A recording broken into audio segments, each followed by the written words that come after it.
ज्ञानाञ्जनशलाकया चक्षुरुन्मिलितं येन तस्मै श्रीगुरवे नमः।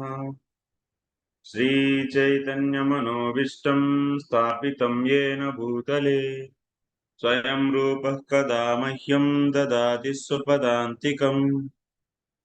वन्देऽहं श्रीगुरो श्रीयुतपदकमलं श्रीगुरून् वैष्णवांश्च श्रीरूपं साग्रजातं सहगणरघुनाथान्वितं तं सजीवं साद्वैतं सावधूतं परिजनसहितं कृष्णचैतन्यदेवं श्रीराधा कृष्णपादान् सहगणललिता श्रीविशाखान्वितांश्च हे कृष्ण करुणा सिंधो दीनबंधो जगत्पते गोपेश गोपिका कांत राधा कांत नमोस्तुते तप्त कांचन गौरांगी राधे वृंदावनेश्वरी वृषभानुसुते देवी प्रणमामि हरिप्रिये वाञ्छाकल्पतरुभ्यश्च कृपा सिन्धुभ्य एव च पतितानां पावनेभ्यो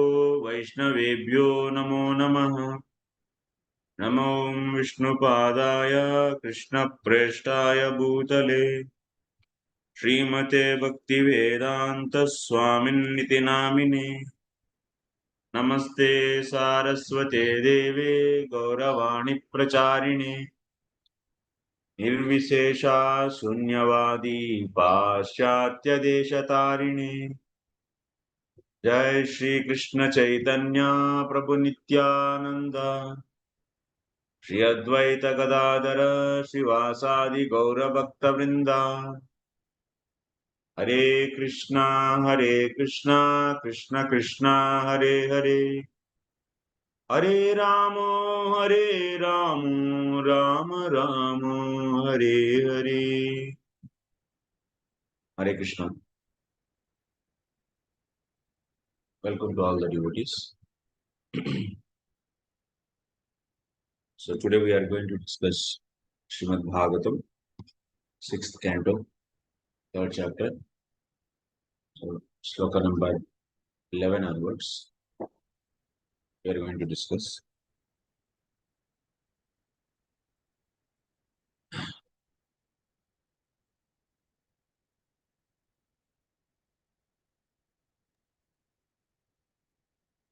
My voice is audible for everyone? Yes, bro, audible.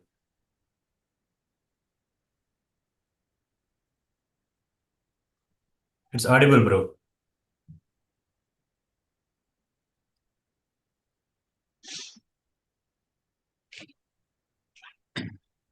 So we discussed till 10th sloka of this 3rd chapter, 6th canto. So we have seen there Yamadutas, after being defeated by Vishnudutas, they came to their master Maharaj and they started asking several things. My dear master, you are only the one master or many are there? If many are there, then how, what is the system?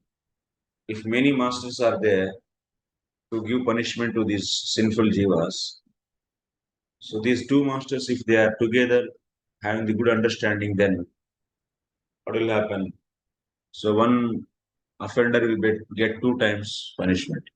If these masters fight each other, then no jiva will get, no sinful jiva will get any punishment.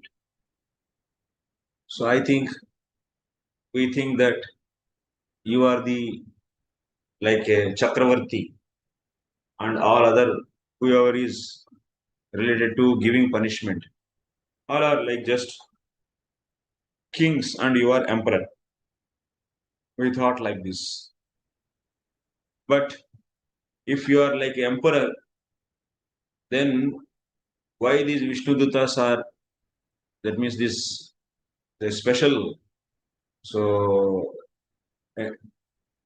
who are having very charming faces. These people came and they rejected your So order. And they saved this sinful Ajamil. So if you are the supreme authority in giving punishment to the Jivas, then how some people can reject your order? Because you have ordered us to bring Ajamil, but now these people came and saved him from us. They didn't so allow us to bring that sinful Ajamila to hell. So how it is? So in this way, how can we understand that you are the supreme authority for giving punishment? We are completely bewildered. We are not able to understand. So what is the reality? And we are very much eager to bring that sinful Ajamil to hell, and we want to give punishment so that our anger will be pacified, because he is a very sinful person, and we want to defeat that very charming faces who are having and very beautifully dressed. We want to defeat them. So like this, they they said to Yamaraj, Yamadutas, and then finally they said, Kamste vidutumichamo yedino manyase kshamam नारायणीत्यभिहिते मा भय इत्यायुर्धृतम्. The last sloka, 10th sloka, these Yamadutas are saying actual reality, what happened. They said that as soon as the sinful Ajamila uttered the name Narayan, these four beautiful men immediately arrived and reassured him, saying, Don't fear, don't fear. We wish to know about. So, like that said. So now, Yamadutas want to know, wish to know about them from your Lordship. So, if you think we are able to understand them, kindly describe who they are. When Ajamila uttered Narayana, immediately these people came.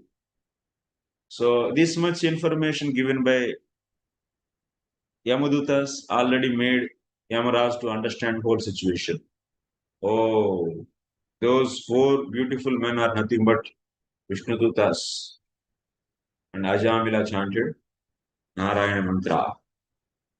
So, my great Lord Narayana, Narayana's devotee, these four beautiful men. And Ajamila got such an opportunity, he was able to chant Narayana's name. So, everything is easily understood by Yamaraj. Then, after that, Yamaraj is going to speak. So, we'll be seeing from here onwards, 11th stroke onwards. Shri Badarayana Ruvacha Iti te devassa aprushtah. Okay, I'll share the screen.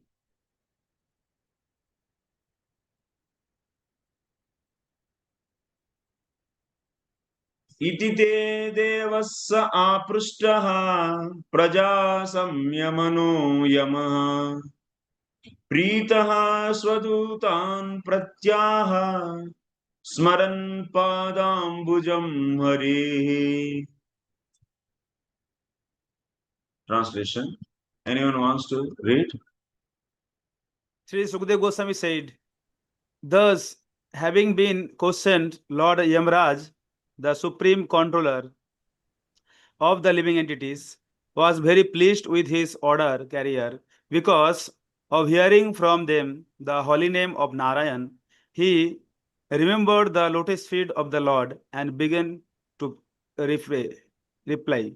Yeah, thank you.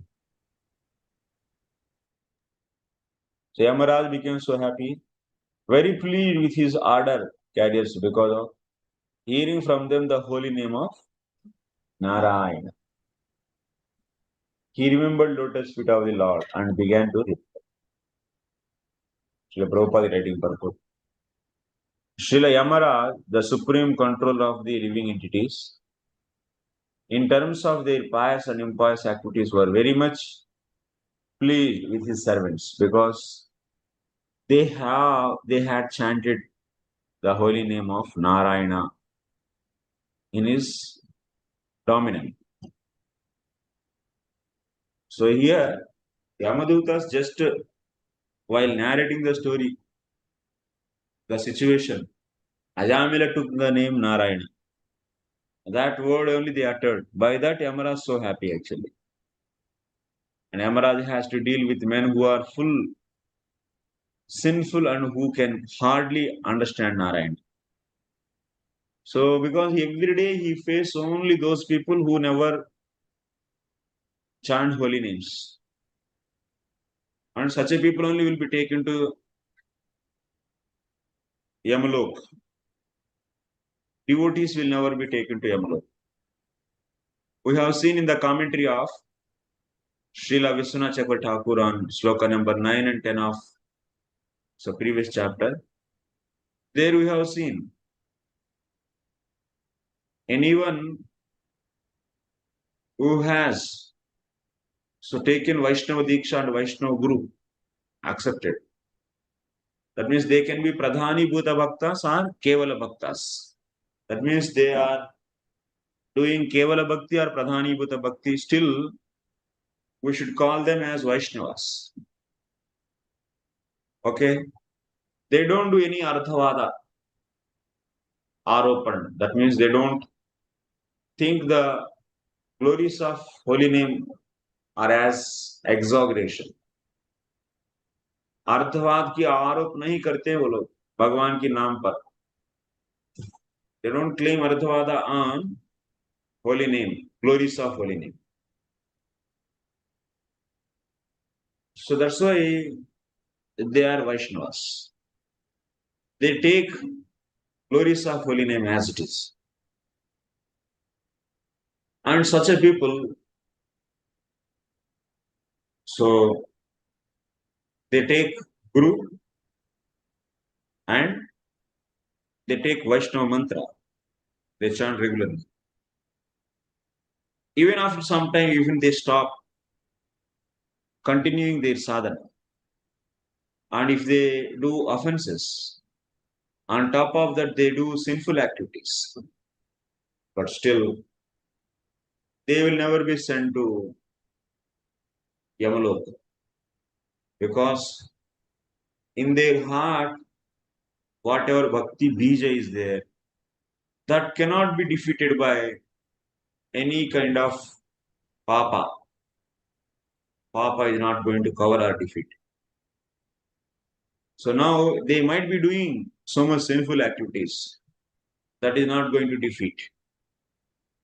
Bhakti Lata Bij, or the sprout came out from the Bhakti Lata Bij.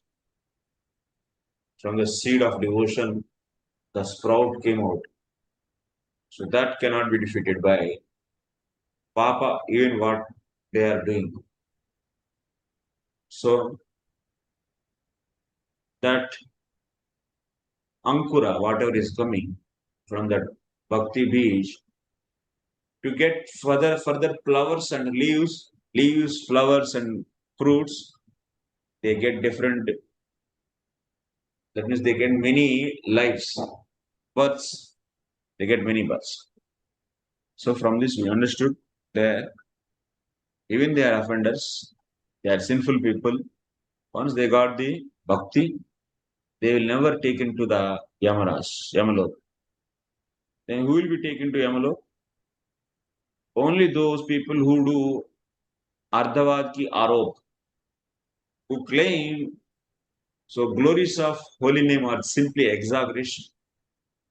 Because they don't have any faith on Lord. They don't have any faith on the Lord.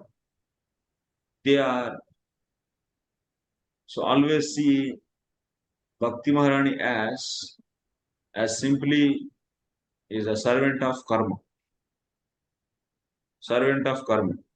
This is their mentality. All the karmis they have. And what about vikarmis? most population of our present day world is world what they are all vikarmis. What about them? They also like that. They don't like to follow scriptures. So keeping their sense gratification as primary thing, they never follow scriptures. They always reject Lord's existence, or otherwise they always ready to do abominable activities which is not prescribed by Lord. So that means Vikarmi is rejecting scriptures and doing livelihood, earning livelihood as per their whims and will. That means they are simply rejecting scriptures. They don't want to follow this. They are rejecting Vedas or the literature in the pursuance of Vedic versions. So it is also offense. Vikarmis also they do commit offenses by rejecting scriptures. Most of the Vikarmis are atheists. They don't want to follow scriptures uh, to earn livelihood, or so they are completely grossly involved in sense gratification with sinful activities. So why they are doing sinful activities? Because they are rejecting scriptures which prescribe the righteous activities. They are also offenders. They will also go to Yamalok. They will go to Yamalok. And such a people also, if they hear this glories of holy name, they also never believe. They say that it is simply fictional story because they don't have faith on scriptures. They see all the scriptures like all the Puranas, Mahabharata, all these are all epics and simply fictional stories. So then that means they are completely rejecting Vedic literature. Sruti Sastra Nindanam. They do blaspheme of this Sruti and Sastra. It's a fourth offense. Holy name is not at all happy. So they are also gross offenders towards holy name. And such a people, obviously they do Ardhava. So fifth and sixth offenses also. So such a Vikarmis also will be sent to hellish planets. Only those people who became Vaishnava. That means Pradhani Bhuta Bhaktas and Kevala Bhaktas are known as Vaishnavas. And such a people will never go. So Yamaraj every day, every minute, all the time he is facing all these non-devotees, Vikarmis, Avaishnavas, blasphemers, Karmis, so who reject scriptures. Such a people he is facing. And today, so somehow or other, fortunately, the word Narayana came from the mouth of his servants by just hearing after so many days and years. So in the assembly of all these people, one time he heard the Narayana word. By that he became so exaggerated actually. He excited actually. He became so excited. Wow. After these many days, the word Narayana came into my ears. I was so happy. And with that happiness, you can see what he's going to speak actually. So Yamaraj has to deal with men who are all sinful and who can hardly understand Narayana.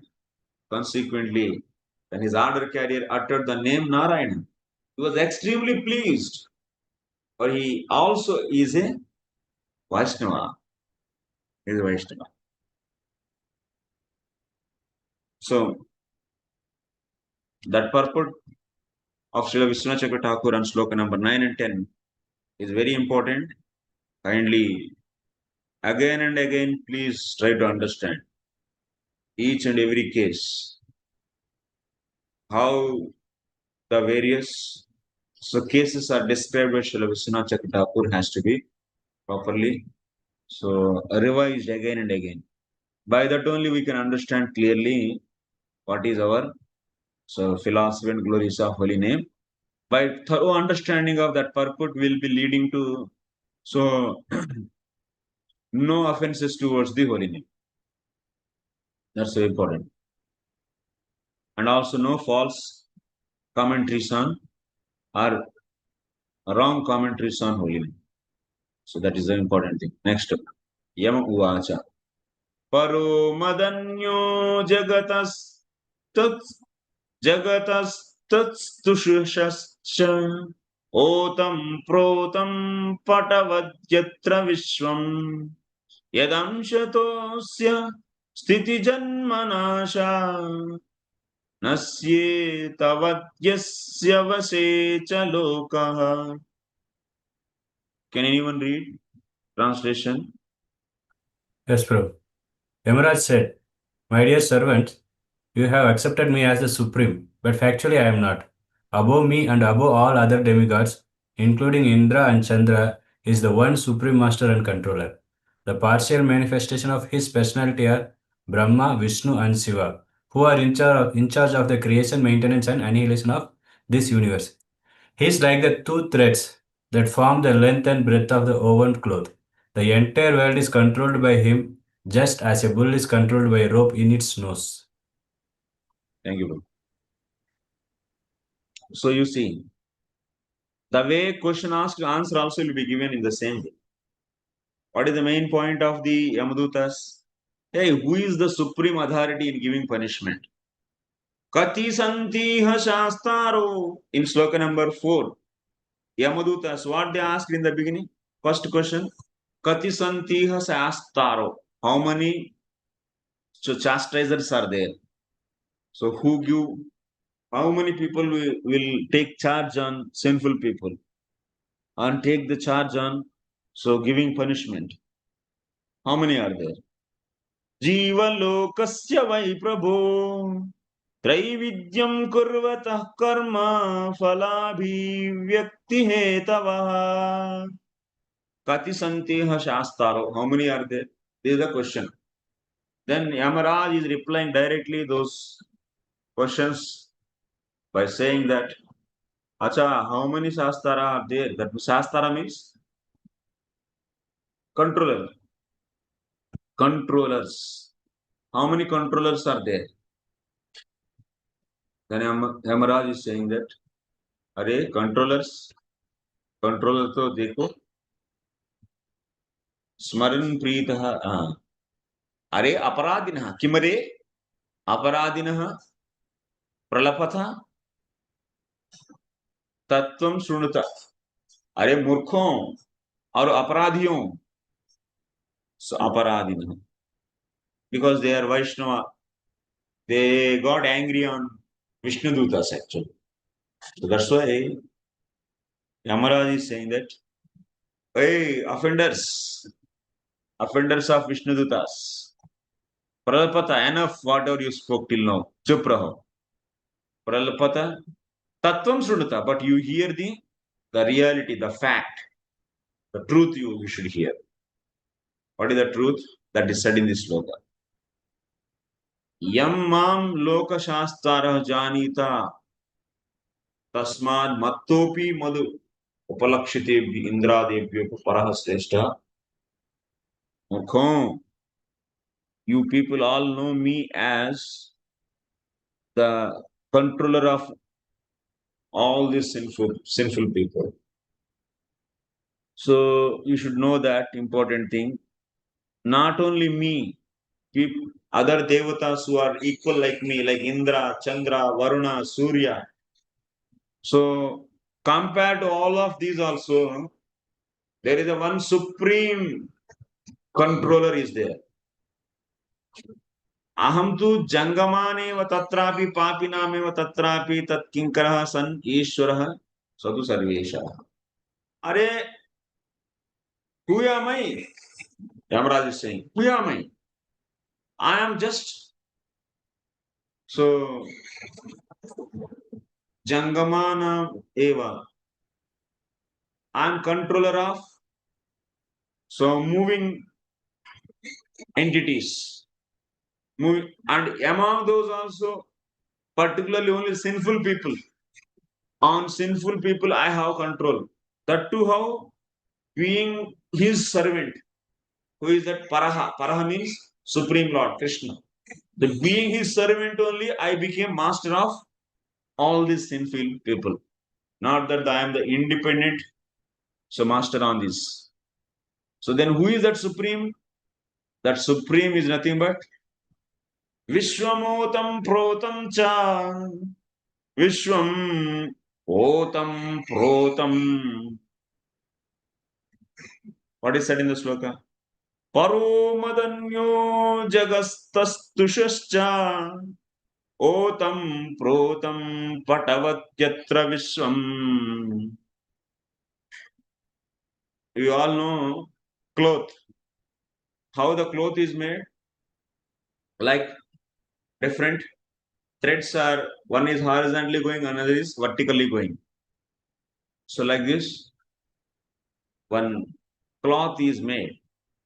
Similarly, so the whole universe, whole material universe's material creation is lying in him only.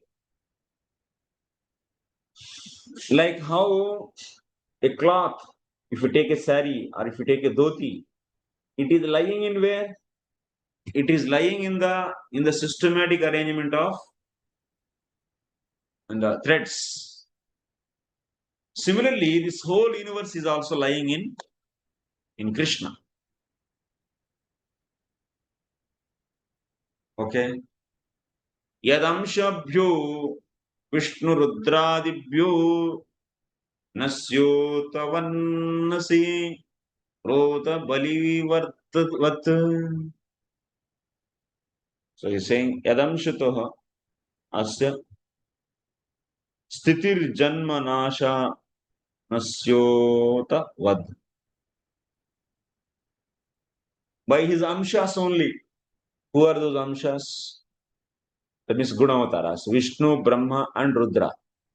By his various avatars, Vishnu, Brahma, and Rudra, he only creating, maintaining, and destroying. So, he is the supreme master, not me. I am not the supreme master. Or otherwise, my friends Indra, Chandra also not supreme masters. And he is the supreme master. You all should know. He is the ultimate controller. I am not the supreme controller. The order carriers of Yamraj suspected that there was a ruler even above Yamraj. To eradicate their doubts, Yamraj immediately replied, yes, there is one supreme controller above everything. Yamraj is in charge of some of the moving entities, namely human beings. But the animals who also move are not under his control.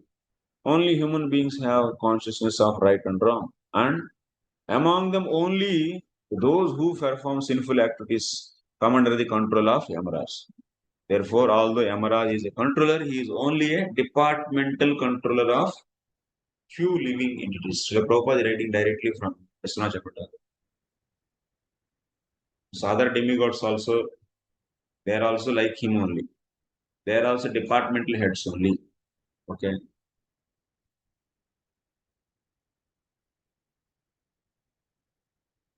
So, here Prabhupada is explaining Otam Protam. Srila Madhvacharya explains the word Otam Protam refer to the cause of all causes. The Supreme Lord is both vertical and horizontal to the cosmic manifestation. Like the sari or otherwise dhoti is lying in what? Arrangement actually, vertical and horizontal arrangements of threads. Similarly, so this whole universe is lying in Lord.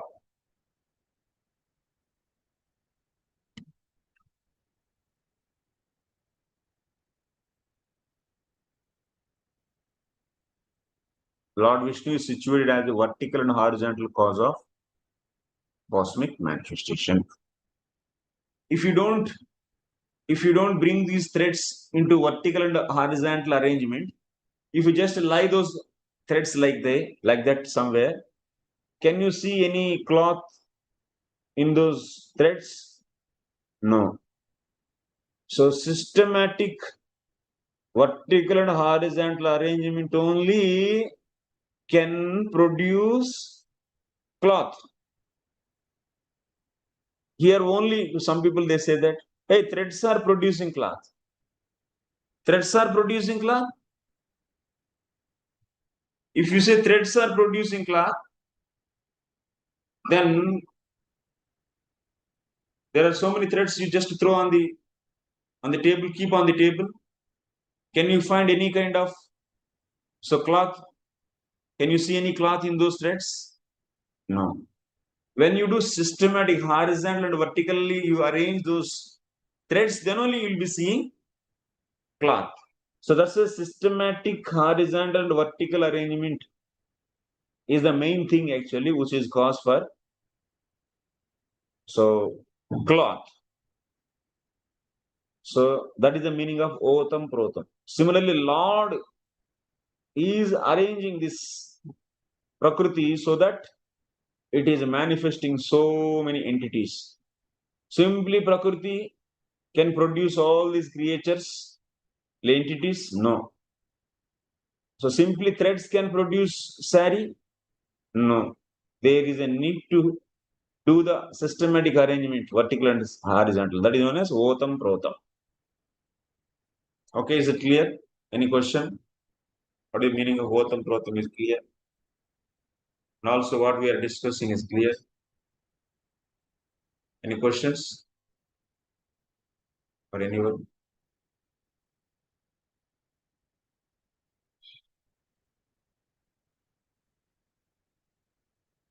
No questions. Okay, आगे बढ़ेंगे.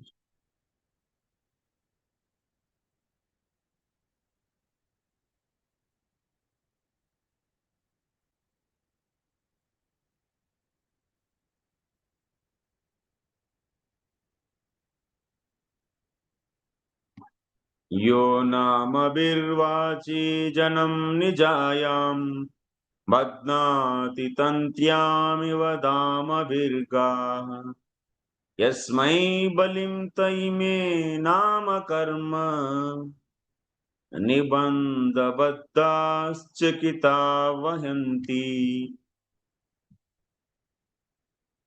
Please, someone, please read. Just as the driver of a bullock cart ties rope through the nostril of his bulls to control them, the Supreme Personality of Godhead binds all men through the ropes of his words in the Vedas, which set forth the names and activities of the distinct orders of human society, Brahmana, Kshatriya, Vaisya, and Shudra. In pair, the members of these orders all worship the Supreme Lord by offering him presentations according to their respective activities. Yes.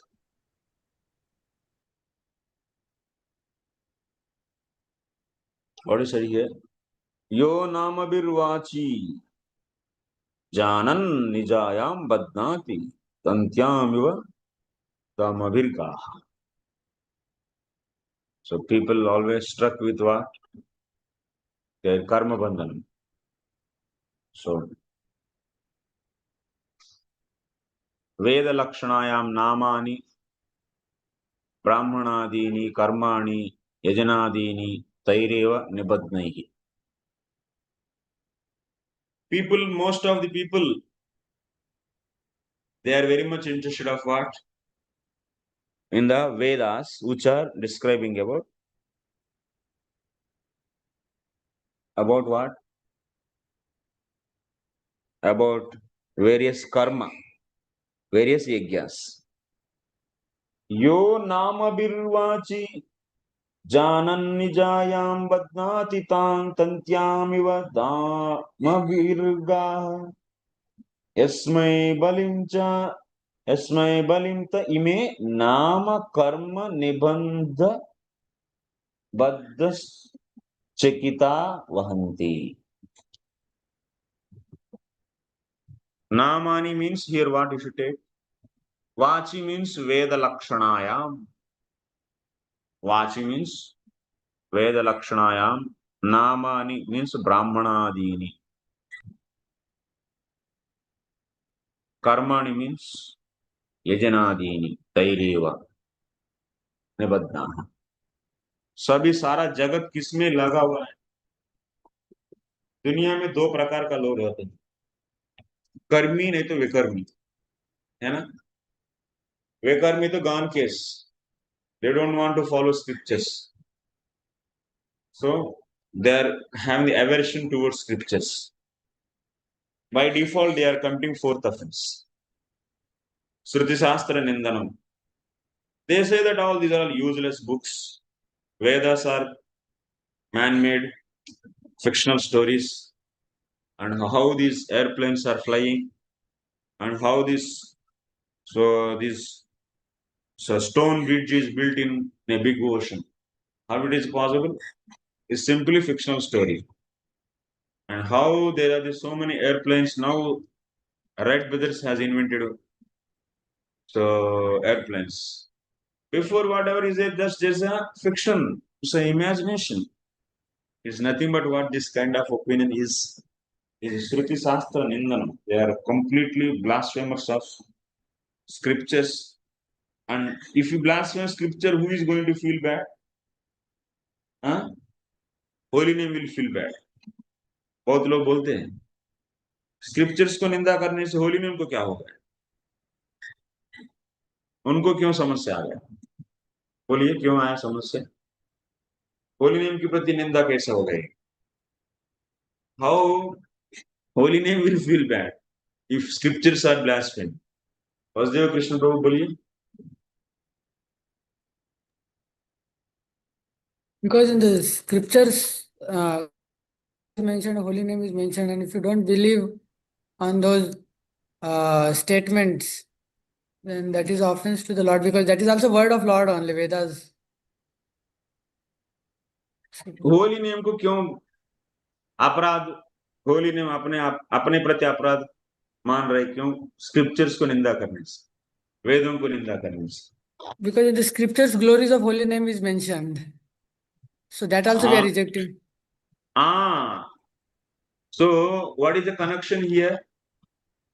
So Bhakti is also criticized that. क्या बोल रहे हैं मधु किरण प्रभु? अरे connection क्या है? मैं क्या पूछ रहा हूं? I am asking, if we blaspheme scriptures, how it is an offense towards holy name? So the connection is like this. Who is glorifying holy name? Scriptures are only glorifying, na? So that's why if anyone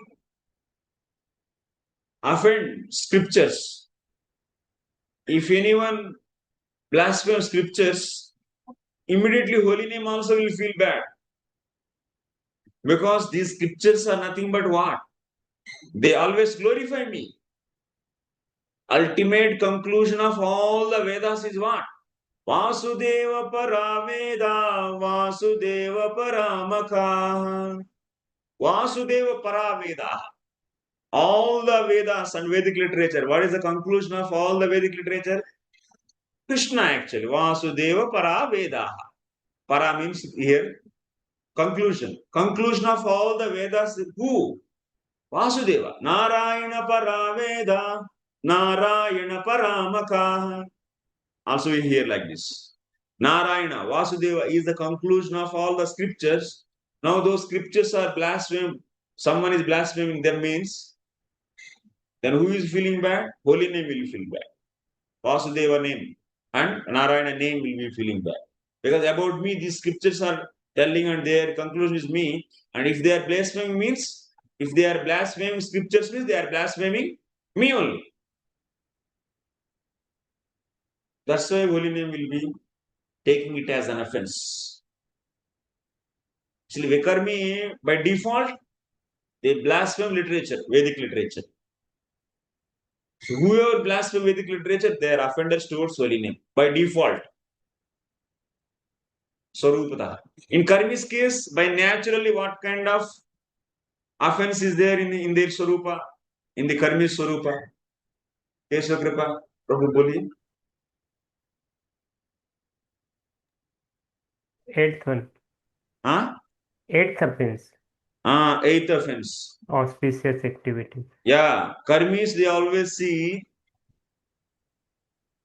Bhakti as an assistant to karma, or otherwise. Even Jnanis also they have. Not only Karmis, Jnanis, Yogis, so-called Yogis, Ashtanga Yogis. All. So, those who do vratas, this and that, are demigod worshippers. All of these people, they have by nature what? They see Bhakti as an assistant to. So, their so-called yoga, or Jnana, or Karma, or Vrata, or so and so. थोड़ा सा शास्त्र जानते हैं लोग, लेकिन इतना ऐसा नीच भाव है इन लोगों को भक्ति की प्रति, भक्ति को नौकरानी बना के रख दिए, ऐसा समझे इन लोगों।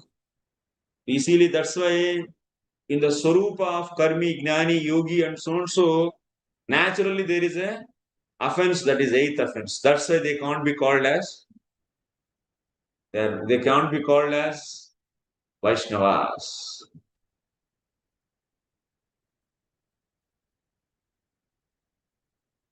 Okay, so that's why these are all naturally offenders, karmis and vikarmis.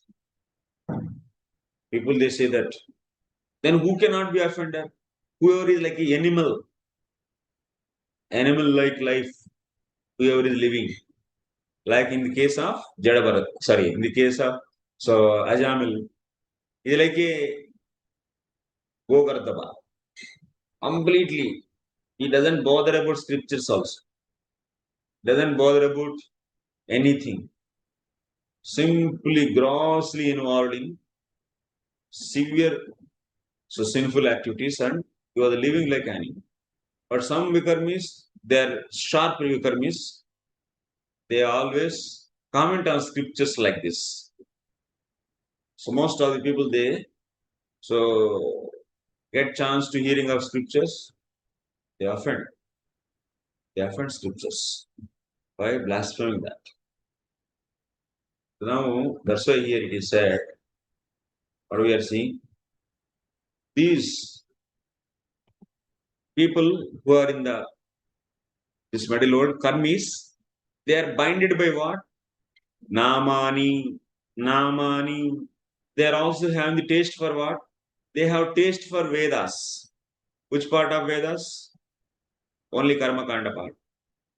Being Jivatma, Tadasha Shakti, and being covered by all these faculties, mind, good, intelligence, and so on, so which are made of. So Bhairanga Shakti, using these, I always say, Karmi maximum can trust Karma Kanda section of Vedas. And they are so happy by hearing the flowery words, flowery language of Vedas.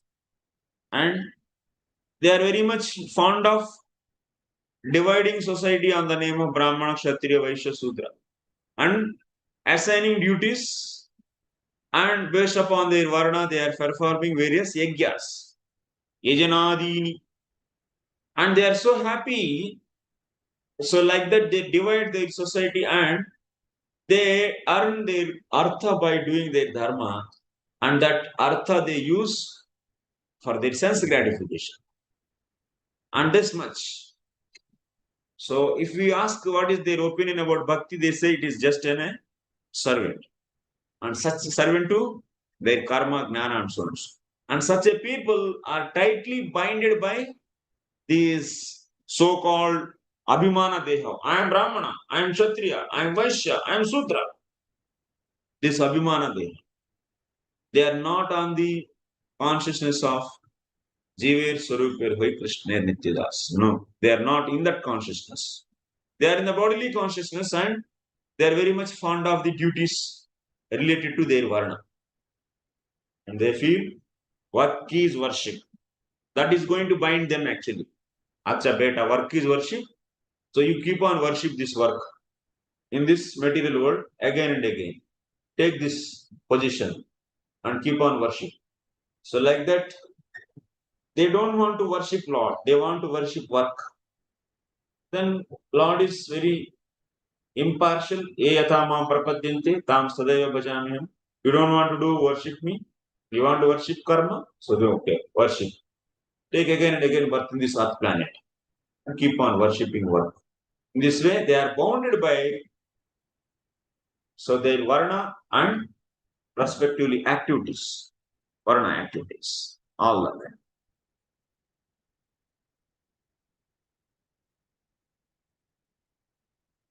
In this material world, everyone is conditioned regardless of who he is.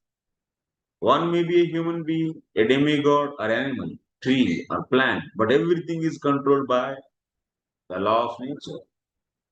And behind this natural control is Supreme Personality of Godhead. This is confirmed by Bhagavad Gita. Maya Jakshana. So Lord is the Supreme Control. Apart from other living entities, the living being in the human form of body is systematically controlled by Vedic injunctions in terms of divisions of Varna and Ashrama. So Karmis also they have Varnashram. But Karmi Varnashrami's goal is what? Sense gratification. So this we have seen previously also. Karmis Varnashrama is focused on our sense gratification. In our transcendental diagram also, I showed. But what about the Daiva Varnashrama? Daiva Varnashrama is very special. It is not focused towards sense gratification, but it is focused towards developing pure devotion. Of course, they do offer the respective duties to the Lord with love. That is not only they are doing, on top of that, they are not going to struck in the karmarpanam. Doing karma and offering loving with loving and care to the Lord is not the goal of the life, is not the ultimate mean for attaining Krishna Prema. The ultimate mean for attaining Krishna Prema is not just offering karma and its result to the Lord is not. What? The ultimate mean is Raganuga Bhakti. So one should do Suddha Vaidhi Sadhana Bhakti and reach Raganuga Bhakti Sadhana Bhakti and finally reach Pune. In the Raganuga Bhakti there is no karmarpan. There is only what? The consciousness is such a way it is trained the way Ragatmika Bhaktas they do service to the Lord. So Vrajavas is how they do service to the Lord. Like that our consciousness is trained. That is known as Raganuga Sadhana. That is the goal. One should get that. So, but Karmis Varnashram system is only focused. So they are fond of dividing the Varnas and Ashramas. A human being is expected to follow the rules and regulations of Varna and Ashrama. Otherwise, he can't escape punishment by Yamarajas. The point is that means if you don't want to go to the hellish planets, you should not be a Vikarmi. You have to follow Varnashram system and do your duties so that Yamaraj will not take you to hellish planets. The point is that every human being is expected to elevate himself to the position of a Brahmana, the most intelligent man, and then one must transcendental to the position to become a Vaishnava. So Prabhupada is writing very important line. So everyone should come to the platform of Brahmana. The point is that every human being is expected to elevate himself to the position of Brahmana. Ye kaisa hai bhai? What is the meaning of this line? Many times we overlook the Prabhupada lines in the purpose, simply without deep understanding. And we make our own speculation and we leave. What it means, is having a very deep meaning. So, everyone will come to the Brahmanical platform. That is the meaning. Everyone become Brahmana means. Like when you divide society based upon their nature, psychophysic nature, and if you assign their duties for them, like someone who is in the mode of goodness, he'll be assigned with the duties of So, Patan Patan Yajana Yajana Dana Pratigrinat. So, studying scriptures, teaching, doing yajna for himself and for others, and he is begging and donating, charity. These are the activities. Similarly, Kshatriya will be giving with the activity of protection people. Vaishyas are given with the activity of caring the cows, go raksha, and krishi, production of food grains. So divide the people and give those specific activities to them, and you should make them to not to deviate from that dharma. Paradharmo Bhayavaha. They should not take up. Whatever once they assigned, they should do lifelong.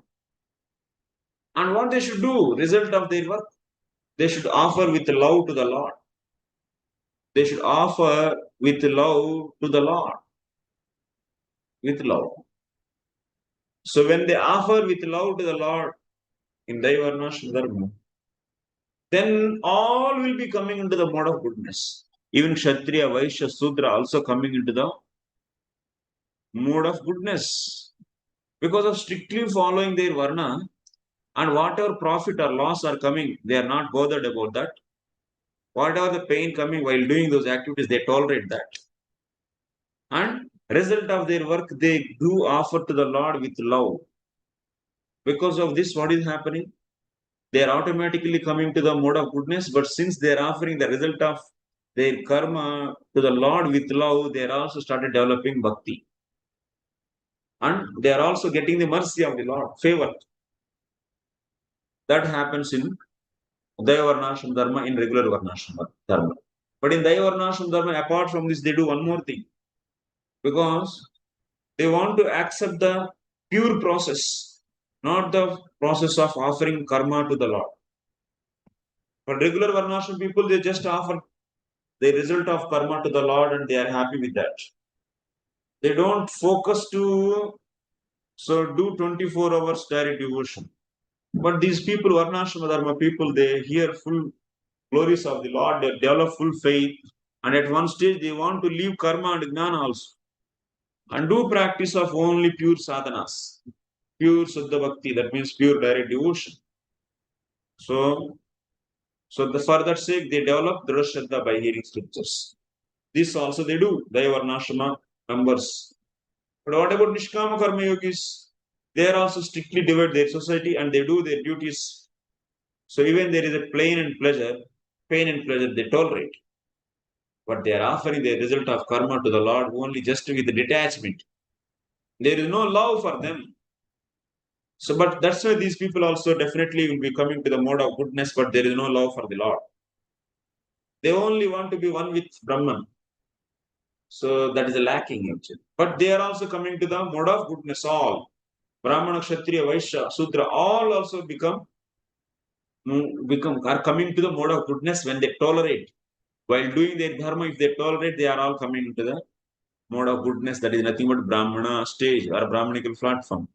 So when they come to the mode of goodness, then Saudra also should do Brahmanical activities? No. If Sudra once again changes his dharma and if you go for the Brahmanical activities or Kshatriya activities, then he is once again coming to the bodily platform. He should understand that soul is different from the body and these activities are only for the body, not for the soul. So then why you have to change my dharma?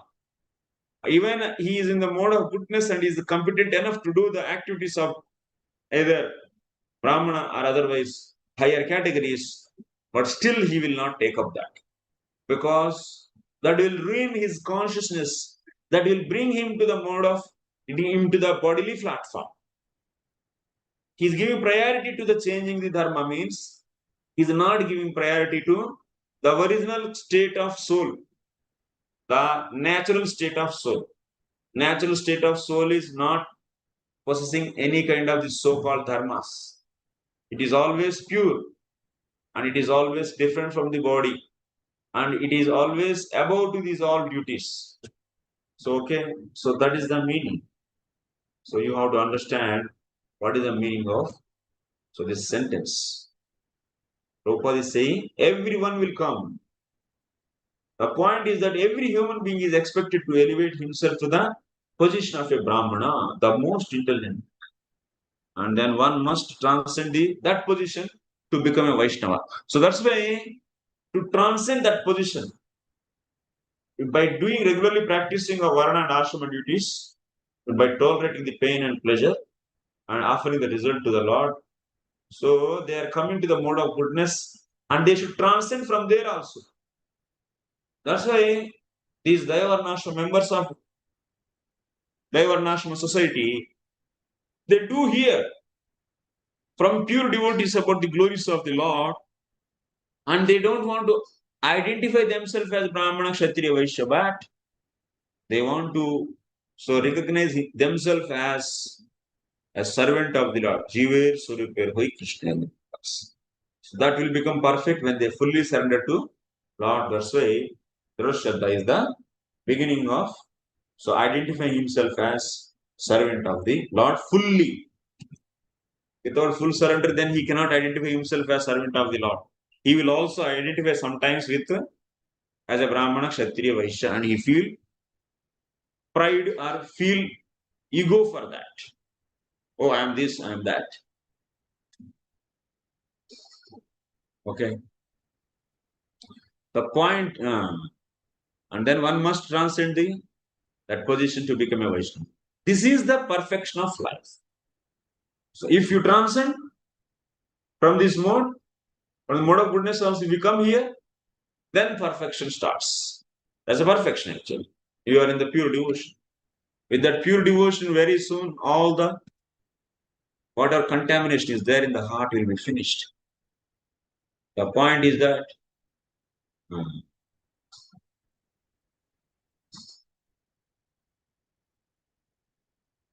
there is a perfection of life. The Brahmana, Kshatriya, Vaishya, and Sudra can elevate themselves by worshipping the Lord according to their activities. Swe swe karmanya virata samsiddhim labate nara. Swe swe karmanya virata. Everyone is fully engaged in their own dharma and samsiddhim labate. They all get perfection. That means they all come to the mode of goodness, and by the mercy of pure devotees, they transcend from that goodness also. Okay.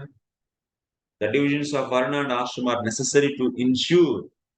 So that's a human society begins with division.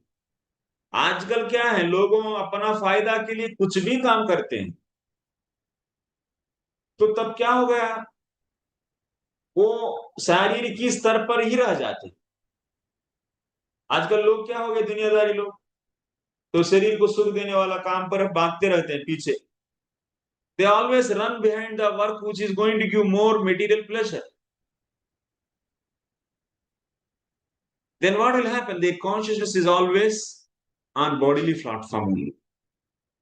They are always looking, oh, this company is giving more profit or more money, more salary, let me go change. Let me go and change.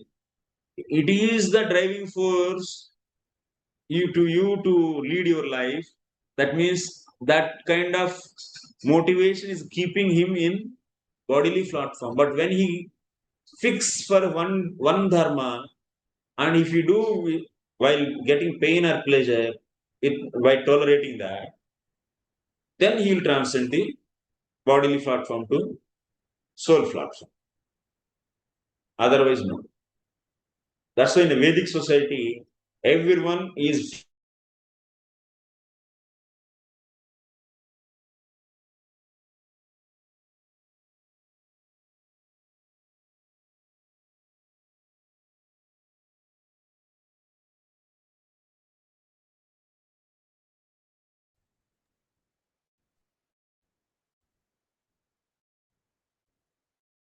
Hare Krishna. Yeah. Am I audible? Yes, Prabhupada.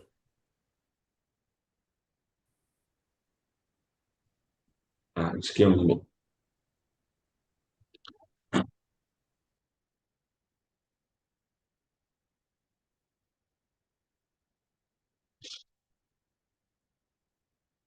So further we'll read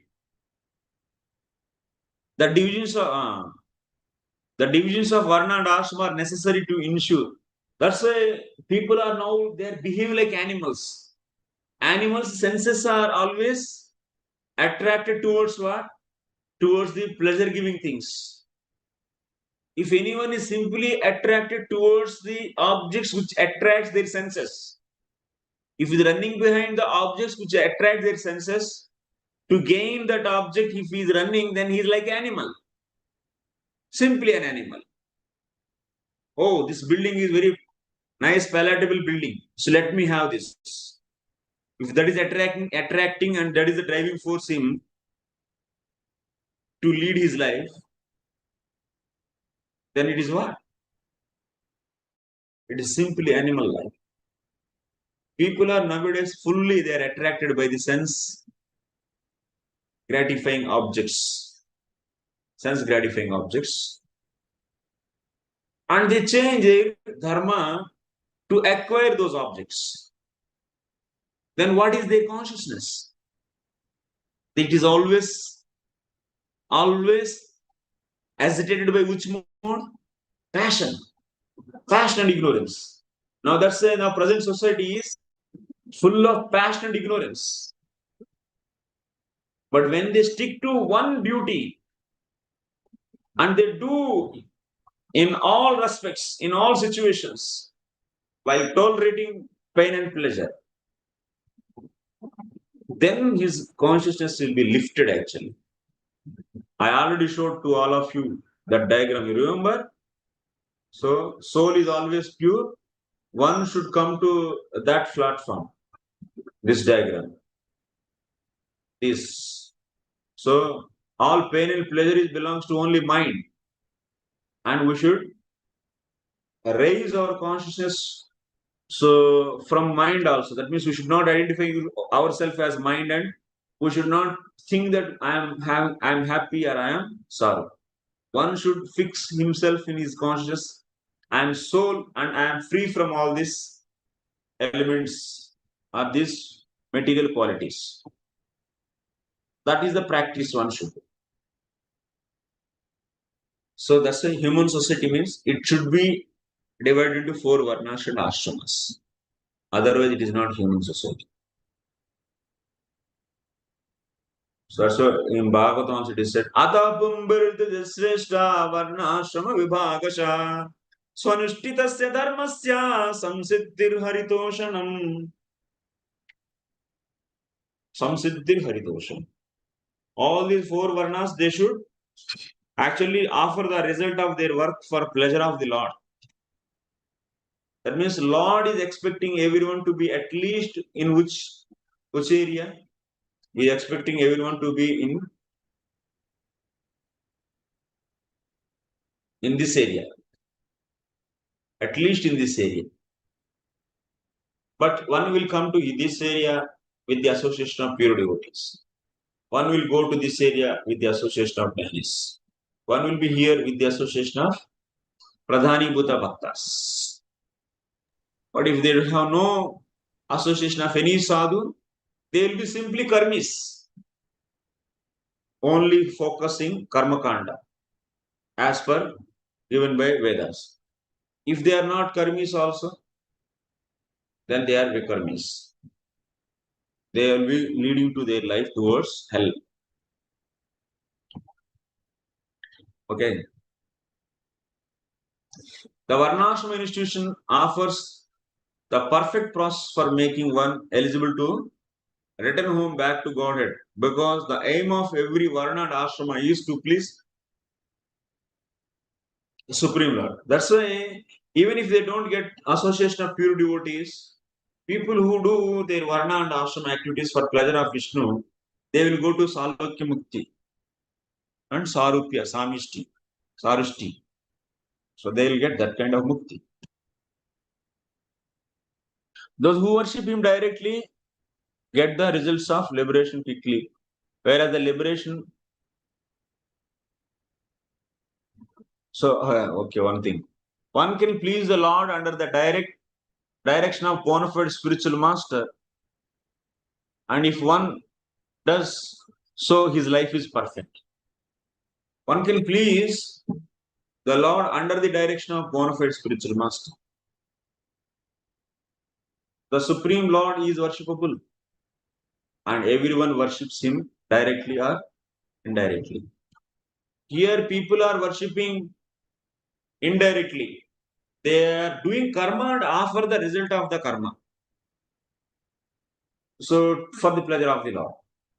That means they identify themselves as Brahmana, Kshatriya, Vaishya and doing karma with that consciousness, and result they are offering. So, it is not a direct devotion. These people also. But one do worship Lord by Shravanam, Kirtanam and so, Navada Bhakti, then it is direct devotion. One should do 24 hours that, because that is more pleasing. That is known as intelligence. That is known as Vyavasayatmika Buddhi. Yes, I don't want to take shelter of karma, jnana or anything. I will not do that. I will be always doing direct devotional activities for pleasure of Krishna. And I stick to this, and whatever may happen to my life. So as per my Gurudev, so Gurudev told to me to do these activities 24 hours. And I may get liberation or may not get liberation. I may send to the spiritual abode or may not be sent. I may send to hell or anywhere, anything happen. I may get to eat food or not. But I don't care, but I will be so pleasing Lord 24 hours with this Shravana Kirtanadi Rupa Bhakti. And such a determination is known as, what do we say? Vyavasayatmika buddhi rekeha kurunandana. That is Vyavasayatmika. That will come only by association of pure devotees. Otherwise, people will be doing all other indirect devotional services. And they may do some direct devotional service in their life, in their day. So, but you can't call them as, so you can't equate them with these people who are here. So, they has to realize one time.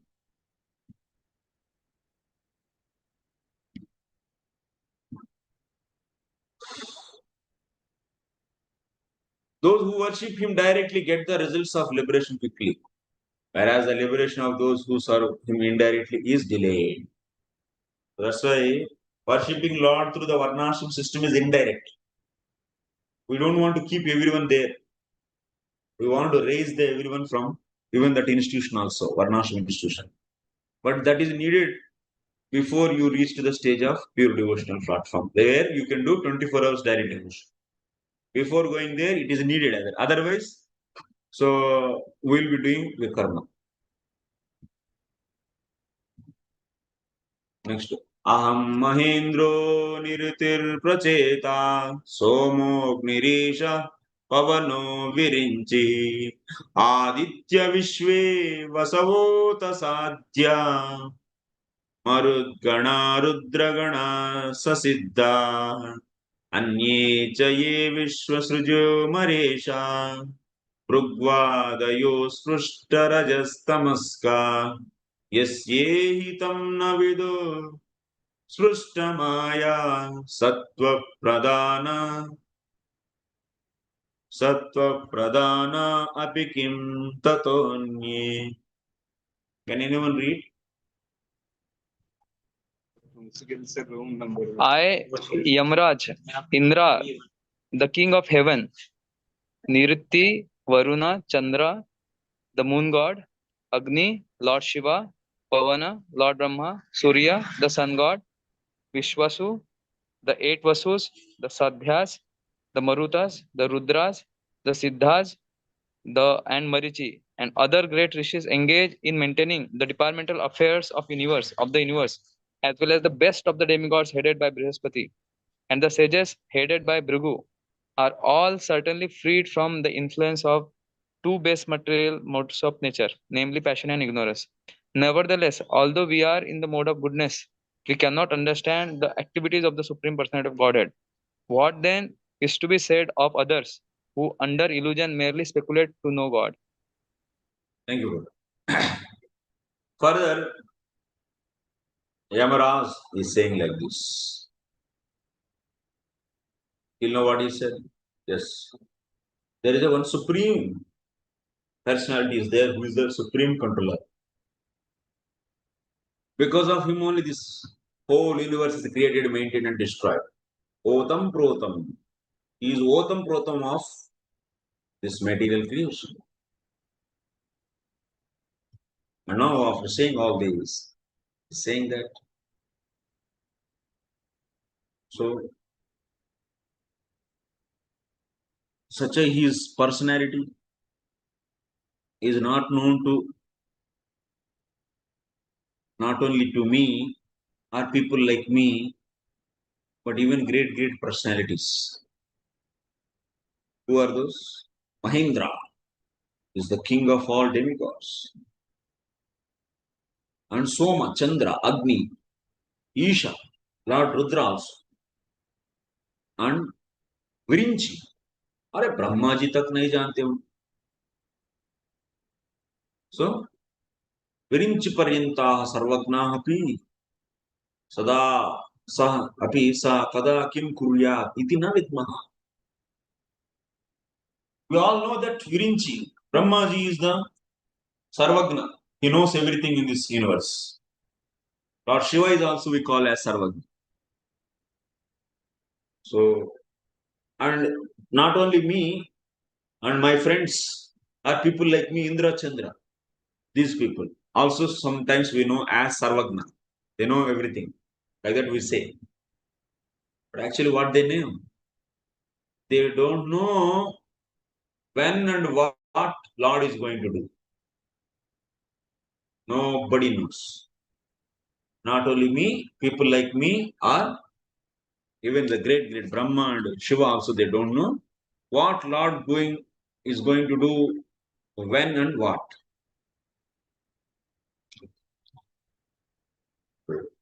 That is the greatness. So he is such a powerful personality. He is not under anyone's jurisdiction. Not only me and we, even the people who are in the mode of goodness. Asprushta rajas tamaska api sprushta sattvamayi mayayayi yataha sattva pradhana. People who are in the mode of goodness like rishis. So many rishis are there and they are always in the mode of goodness. Even they also don't know when and what Lord is going to do. He is such a supreme. He is the master of everyone.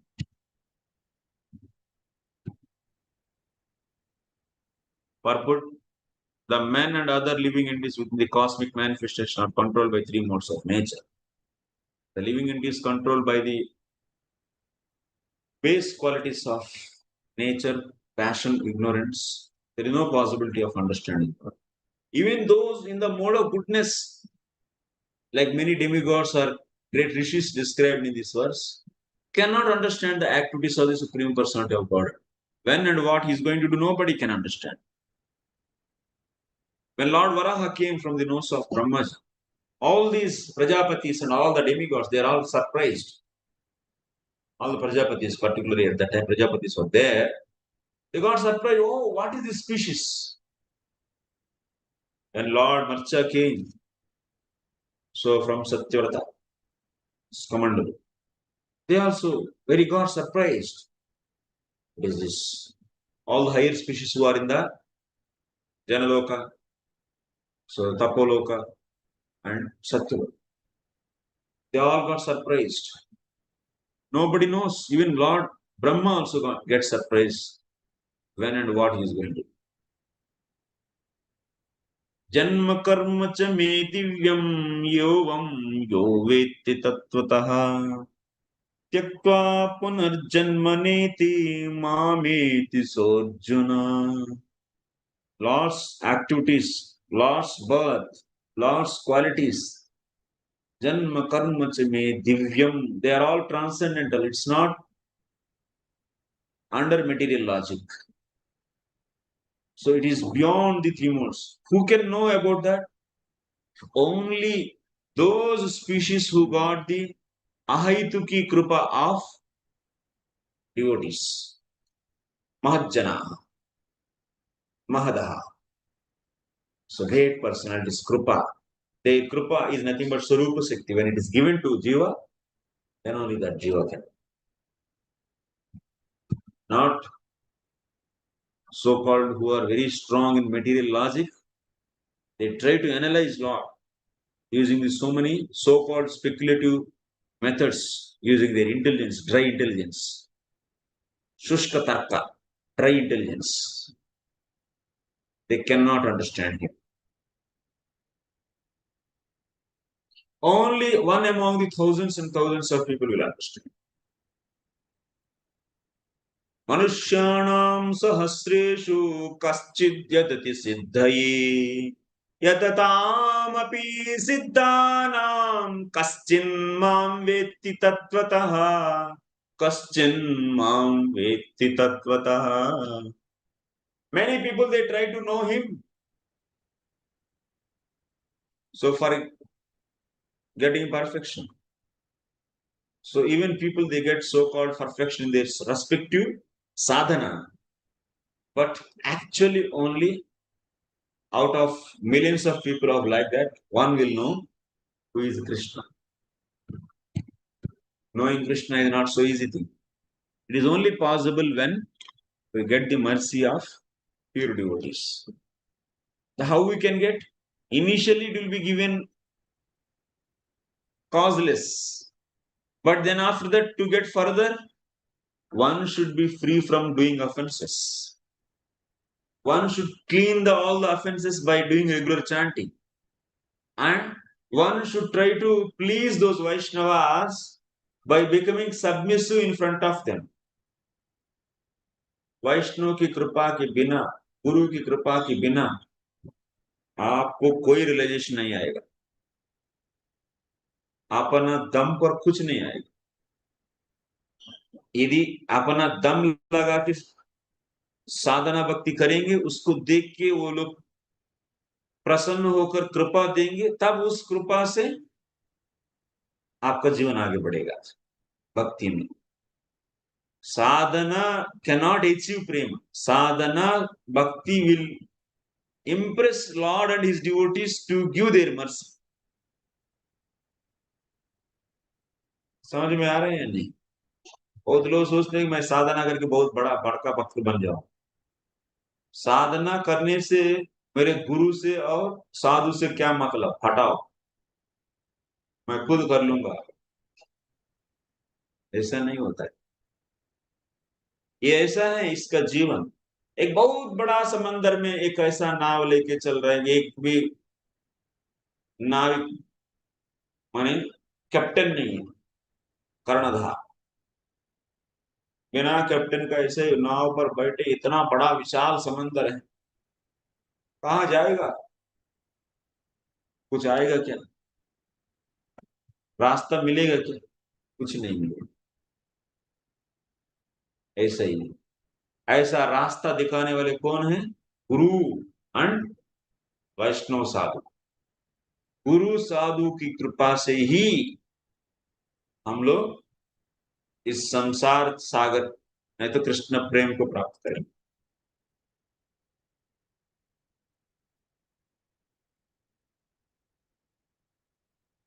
Because ego is so powerful that it will not allow to surrender Guru and Sadhu. He is committing offense towards Guru. Guru Ravadna. He is committing third offense also. On top of that, he don't know how to rectify his obstacles in his path. He cannot have the capacity also. So such obstacles already there. And if you don't take help of Guru and Sadhu, you cannot cross those obstacles. ऐसा गाड़ी है गड्ढा में फंस गया, ड्र ड्र ड्र ड्र करके रेस कर रहे हैं, कितना दूर जाएगा वो? वो गड्ढा, वो कीचड़ में फंस गया, ड्र ड्र करके वो चला रहा है और सोच रहे हैं कि वाह मैं तो इतना जोर लगा रहा हूँ, इतना दम लगा रहा हूँ गाड़ी, अभी मुझे हो सकता है कि वो 100 किलोमीटर गया हो सकता है, अभी 200 किलोमीटर गया हो सकते हैं, सोचते कहाँ गया, तुम तो उधर ही है। अरे भाई, इसीलिए वो गड्ढा को ऊपर निकाल के रखने वाला चाहिए। तब जाकर गाड़ी चलाओ तो चलेगा। है ना। बहुत लोग ऐसे रेज एक्सेलरेटर रेज करके एकदम चलाते रहते हैं खूब। तो लेकिन बाकी साधु गुरु का कोई खतर नहीं है, कुछ नहीं, वैसे ही गड्ढा में फंसा हुआ गाड़ी जैसे ही।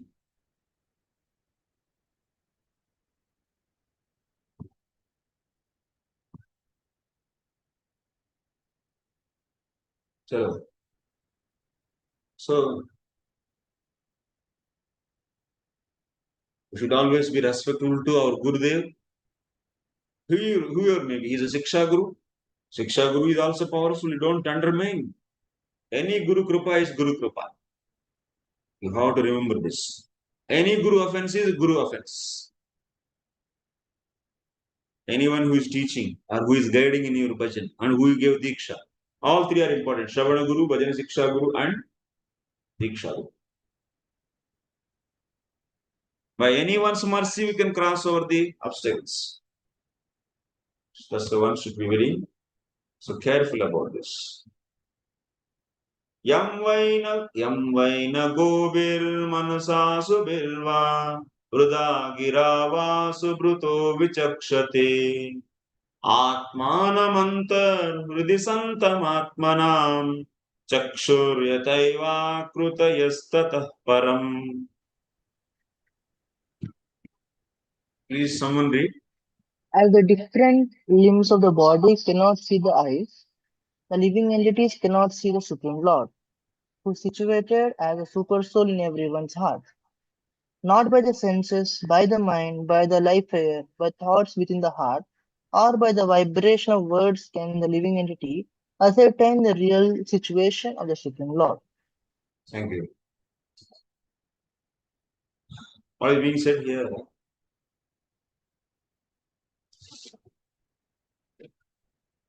Yam vaina gobir मनसासु बिर्वा हृदा गिरा वासु भूतो विचक्षते आत्मानं हृदि संतम आत्मनाम चक्षु यथैव आकृतयस्ततः। और उसी भगवान के बारे में वर्णन कर रहे हैं इधर। So here Yamara still glorifying that supreme controller. That supreme controller cannot see by eyes.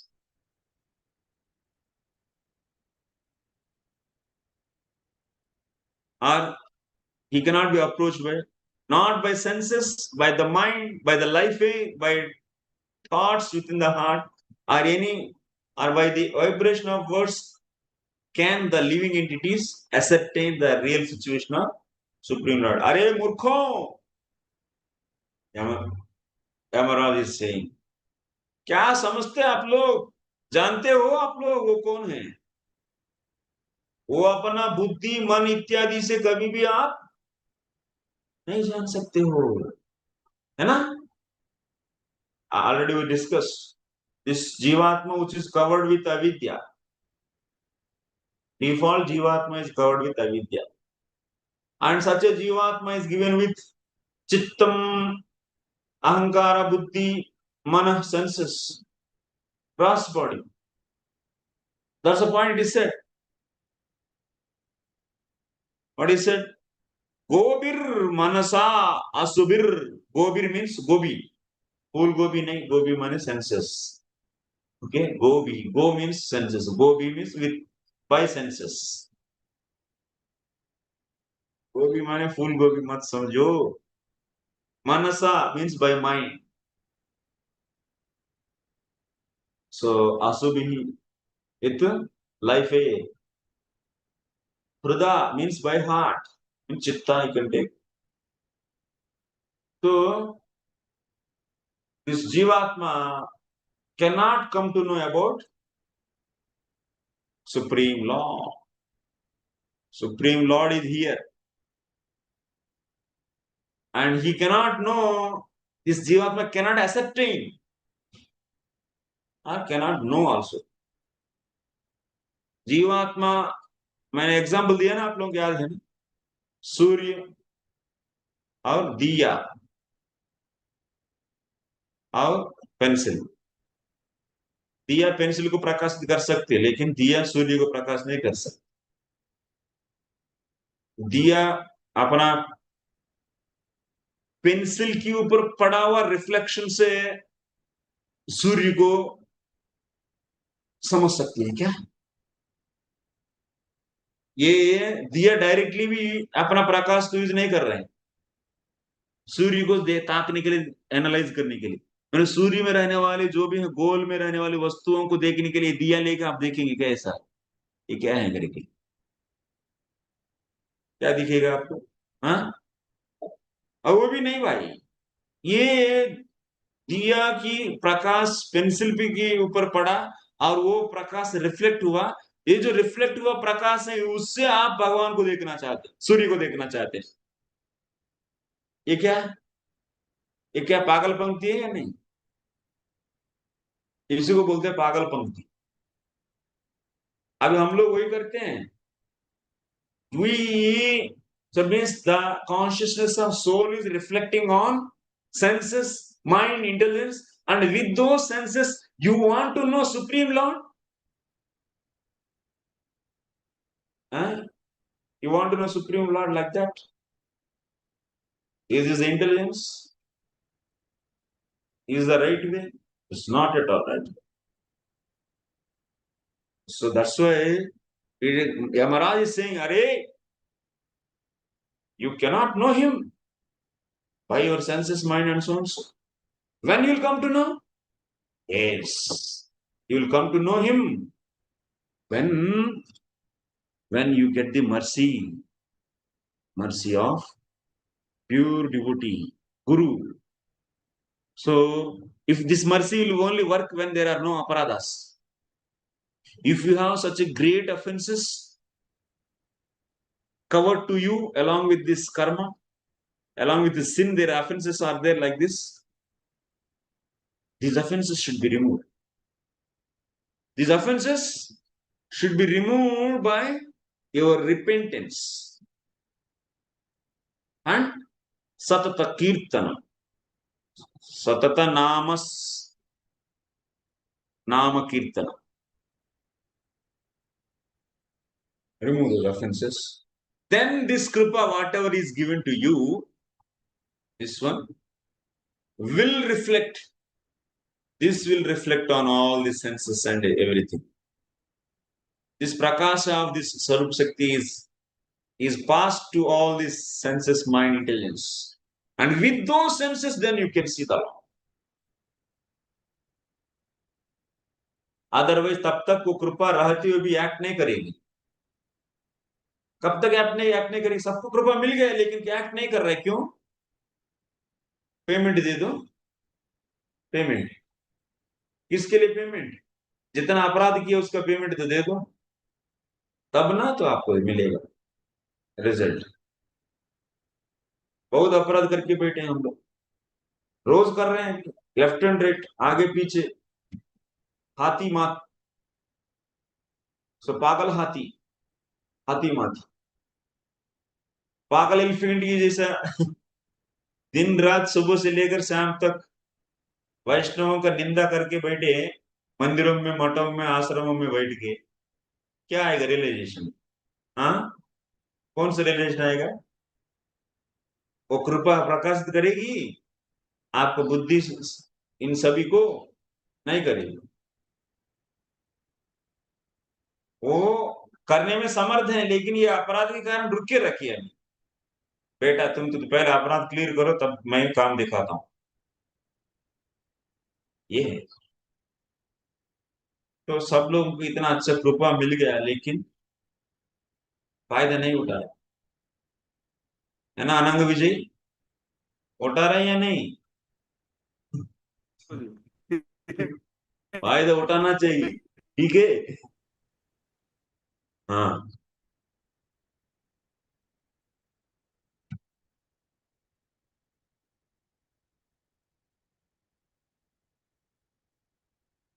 one should be very careful in doing continuous chanting process to rectify his offenses, what he did and is doing. One should be cautious. Otherwise, if there are no offenses, one holy name is enough, Baba, to take you to deliver to Vaikuntha. And you need to chant further to get this special prema. Otherwise, if your goal is only to go to Vaikuntha, one holy name is enough.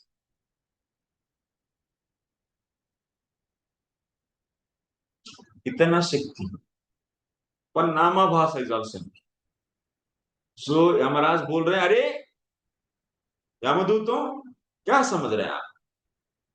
ये दिखेंगे नहीं आप लोगों को ऐसा अपना मंद बुद्धि से। जब बुद्धि वैष्णव की कृपा यानी भक्ति युक्त हो जाए, भक्ति उसके ऊपर पड़ जाए, भक्ति प्रकाश, तब उस चित्त मन बुद्धि से भगवान के दर्शन हो।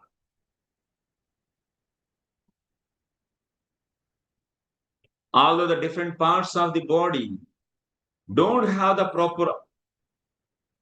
power to see the eye. The eyes direct the movements of the body differently.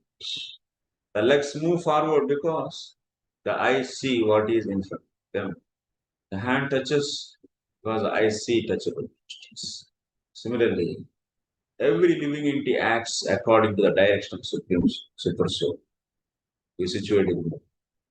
As the Lord Himself confirms in the Bhagavad Gita, Sarvasya chaham hrudi sannivishto matta smritir jnanam apohanam cha. Okay, Prabhupada is giving, saying, what is this? Like how the eyes are not seeing anything, but it is directing everyone. Similarly, Lord is not seen by anyone, and He is directing everyone. He is in the heart, in your heart. That's why we are able to, even if you see the object, this lota, if you see lota, you are able to come to know, your intelligence is able to decide this is a lota, because Paramatma is sitting there and He is helping you to compare the image of lota with the existing images in the chitta. If He is not going to supply his cooperation, लोटा लोटा है करके पता भी नहीं चलेगा।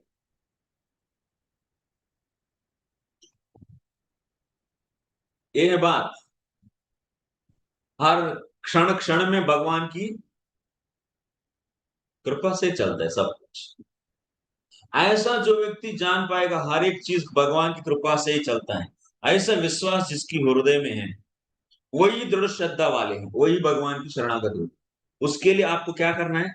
गहराई से अध्ययन करना है, जैसा भी आप कर रहे हैं। हम लोग जितना गहराई से और भी गहराई से अध्ययन करेंगे, तब जाकर विश्वास बनेगा। चलो, तस्यात्मतंत्रस्य हरेरधीशितुः परस्य मायाधिपतेर्महात्मनः प्रायेण दूता इह वै मनोहराश्चरन्ति तद्रूप गुण स्वभावा। Please someone read. Personality of Godhead is self-sufficient and fully independent. He is the master of everyone and everything, including the illusory energy. He has his form, qualities, and features. And similarly, his order carriers, the Vaishnavas, who are very beautiful, possess bodily features, transcendental qualities, and a transcendental nature almost like his. They always wander within this world with full independence. Yes. अभी तक भगवान के बारे में बोले यमराज, है ना? The supreme controller के बारे में बोले थे अभी तक। तो इन लोगों का एक्साइटमेंट है ना। ओके, यमदूतों का असल मेन टारगेट क्या है? विष्णु दूतों को हराना है। ये लोग कौन है एक्चुअली? ये जो ब्यूटीफुल लोग,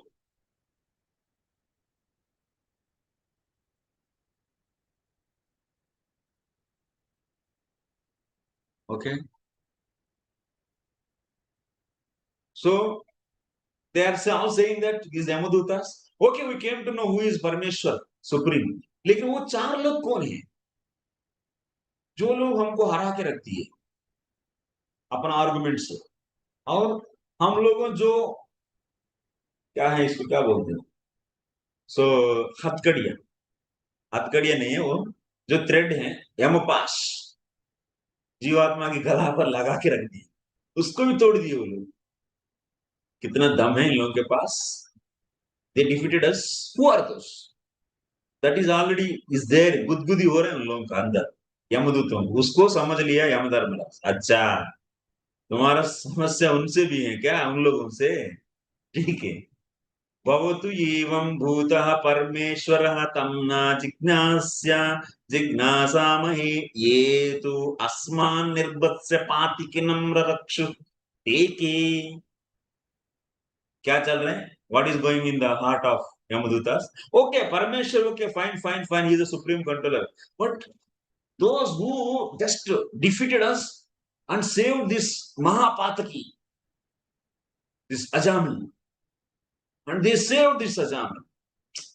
That is really intolerable for them, actually. You should understand. They feel that we confirm that this Ajami is so sinful person and he should be given punishment in this hell. गूंज के रखना चाहिए उसको. They have full confidence he should be punished. But that such a person is also saved by those 4 people. Who are those? Who defeated also us? Then Yamaraj was saying, so he is replying to that feeling of Yamadutas in this sloka. Prayena manoharaha iti.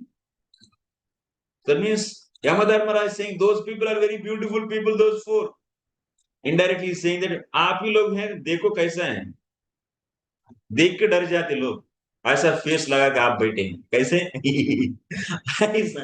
In that, so Yamaraj is indicating indirectly, अरे कुरूपियों, वो लोग बहुत सुंदर हैं, वो विष्णु का दूत है। वो उन्हीं का, वो परमेश्वर का दूत और सेवक है।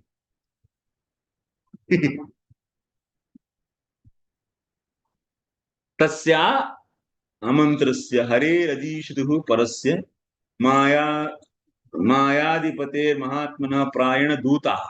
क्या है वो लोग? दूता, उन्हीं का दूत है वो 4। क्या समझ रहे हैं आप लोग? वो बहुत सुंदर है, माने आप सुंदर नहीं है, ये अर्थ है। वो लोग बहुत सुंदर है। राजा का पहले पत्नी बहुत सुंदर है, माने दूसरा पत्नी सुंदर नहीं है। अभी प्रसंग में कौन है? 2 प्रकार का लोग in the context 2 people are there. Vishnu Dutas are there, Yamadutas are there. In this context, Vishnu Dutas are very nice, very beautiful, is indicating what? Yamadutas are not beautiful. In this context, only 2 sets of people are there. One set is beautiful. Is set means what? Other set is not beautiful. So Yamadharmara is saying immediately, that means indirectly, you people are not beautiful like them. ऐसा ही तुम्हारा.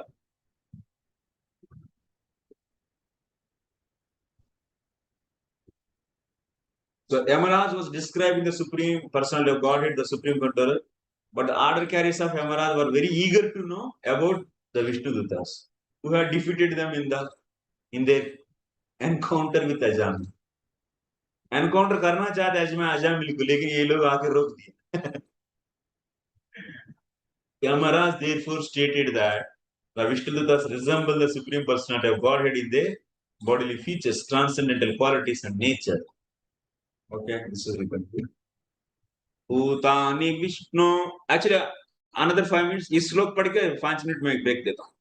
भूतानि Vishnu सुरपूजितानि दुर्दश लिंगानि महाद्भुतानि रक्षन्ति तद्भक्तिमतः परेभ्यो मत्तश्च मर्त्यानत सर्वतश्च. Someone please read.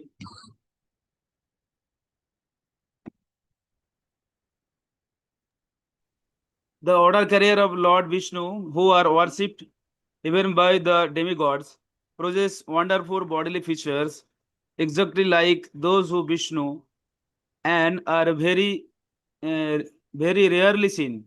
The Vishnudutas protect the devotees of the Lord from the hands of enemies, from envious person and even from my jurisdictions as well as from natural disturbance. Yes, thank you, Prabhu.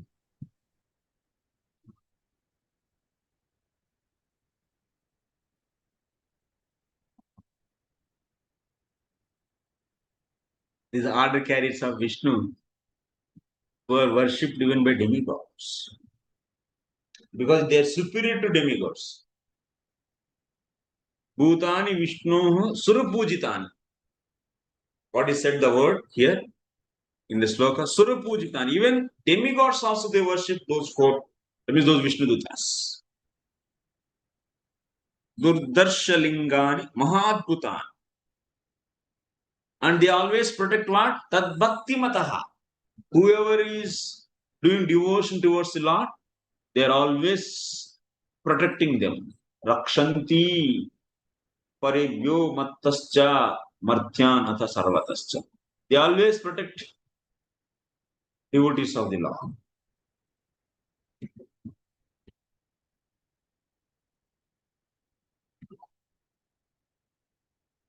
So, Re Murkaha Tan Apujitavantaha Yuyam Aparadinaha. Here Yamaraj is saying that what? These Vishnu Dutas are worshipable to even demigods also. अरे मूर्खों आप लोग उनको worship किए या नहीं? वो इतना महान लोग हैं, उन लोगों को डेमीगॉड्स देवताओं भी वर्शिप करते हैं. आप लोग किए या नहीं? नहीं किए ना? तो यू आर ऑल ऑफेंडर्स. अपराधी ना, सेवा अपराध किए आप लोग. उनका अपराध किए, अपराधियों.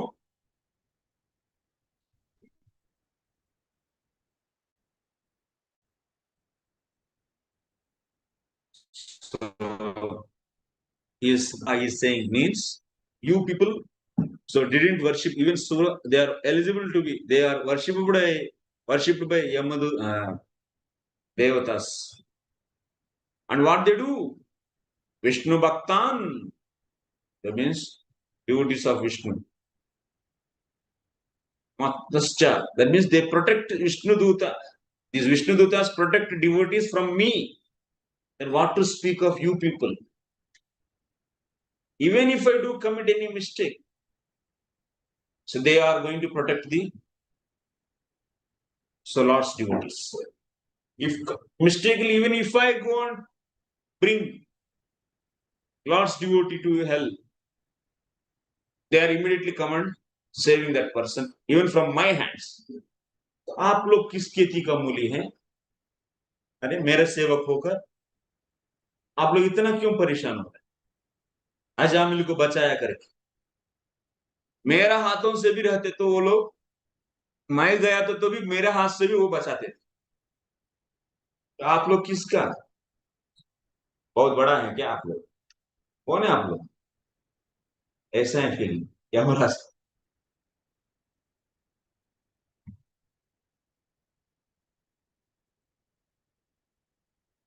Purport. Amaral has specifically described the qualities of Vishnu Dusas to convince his own servants not to be envious of them. This is a master's duty.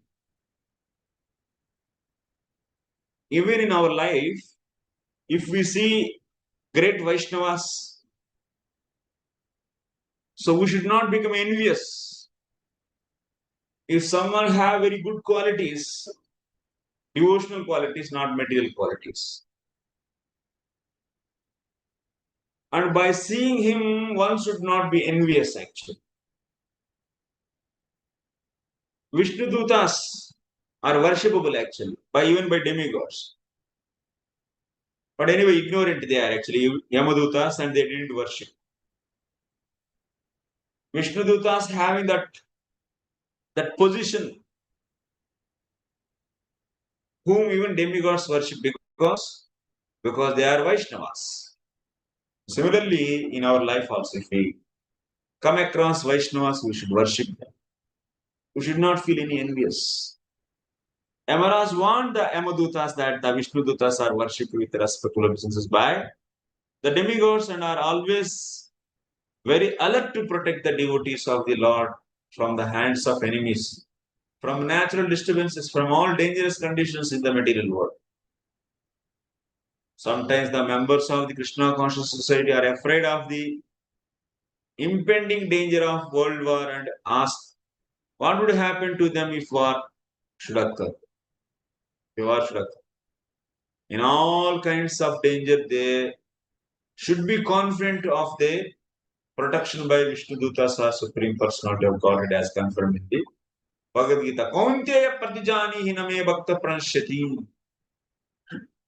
This is faith of a devotee actually. Dhrita Shraddha means strong faith. Lord is going to protect me in any situation. I will not have any tinge of doubt on this.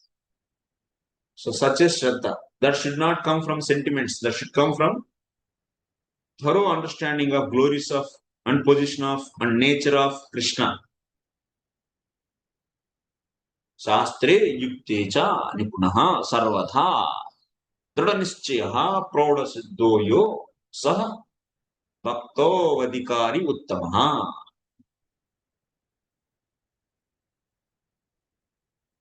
Material danger is not meant for devotees. It is also confirmed in the Srimad Bhagavatam. Padam padam yad vipadam natesham. In this material world, there are dangers at every step, but they are not meant for devotees who have fully surrendered. My dear Dosto, fully surrendered is very important. Fully surrendered. Those who are not fully surrendered, who are doing only Pradhani Bhuta Bhakti, yes, they are also called as Vaishnavas. The Lord will protect them, but not like the way He protects His full surrendered devotees. So they are also not under jurisdiction of karma, but He will not reciprocate the same way, so He reciprocate towards full surrendered devotee. Ananyaschintayanto mam ye janaha paryupasante tesham nityabhiyuktanam yogakshemam vahamyam.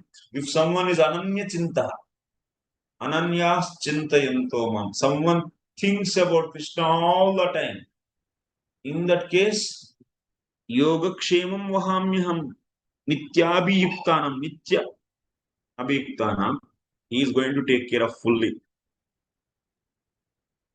Okay. The pure devotee of Lord, that means who are full surrendered, they are pure devotees. The pure devotee of Lord Vishnu, that means still they are in Anandini, they are called as pure devotees only. Baba, because they are fully surrendered. And in front of their surrender and in front of their bhajan, these offenses and these sins are nothing actually. क्षिप्रम भवति धर्मात्मा, बहुत जल्दी ही वो सब कुछ खत्म होने वाला है. Since they are fully surrendered, that's why they are pure devotees. Their buddhi is vyavasayatmika buddhi of Lord Vishnu may rest assured. So the pure devotees of the Lord Vishnu may rest assured of the Lord's protection. And as long as they are in the material world, they should fully engage. Fully engage in, fully means fully, 24 hours. In what kind of devotion? Ahaituki apratihata. There is no break. If you do karma and offer result, then there is a break. While doing karma, that activity is not bhakti.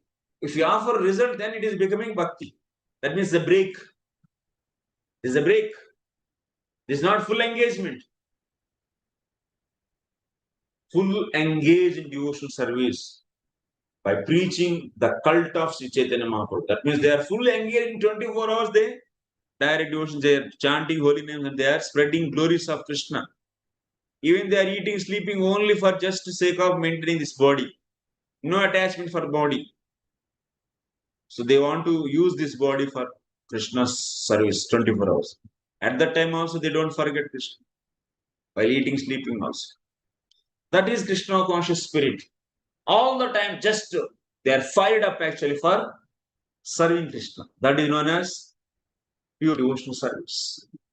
We should be always fired up to serve Krishna, not morose and lazy because of anarthas. For everything, we should always push. It's not. It's not the right way actually.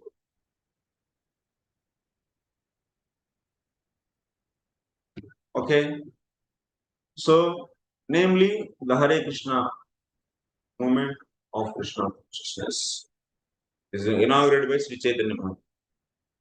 It's a cult of Sri Chaitanya Mahaprabhu. Lord Krishna. Thank you very much. So we'll be taking 5 minutes break here. So 12:41 for me, and 12:46 or 7 will be coming. You can do by 3 or so. Take recess. We'll meet.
Next sloka.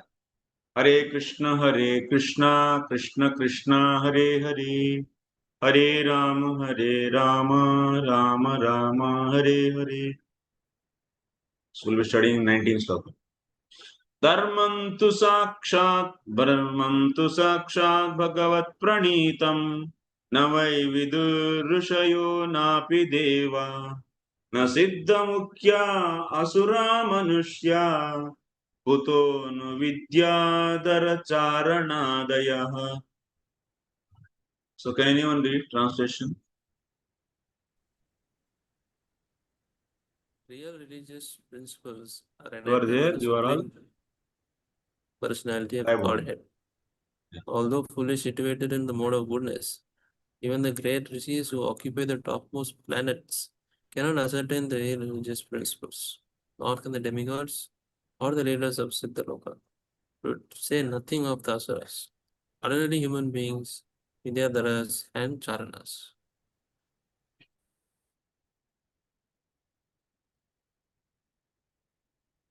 Okay.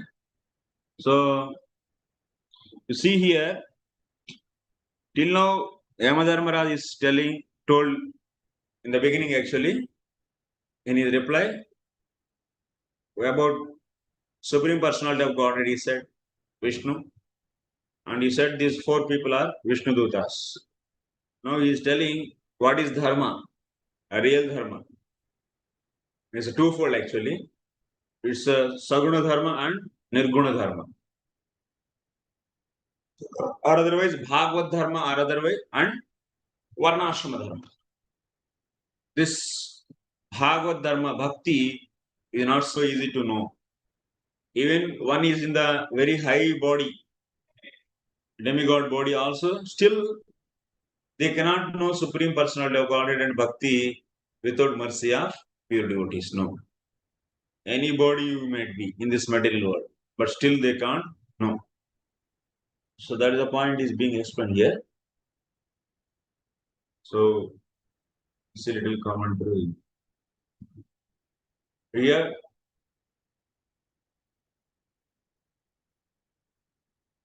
ननु एवं चेत् तर्हि ते कथम अधर्म पक्षपातिनः इति चेत् धर्म तत्त्वं युष्मद्विदाः मूढाः कुतो ज्ञास्यन्ति महाविद्वांसो मुनयोपि न जानन्ति.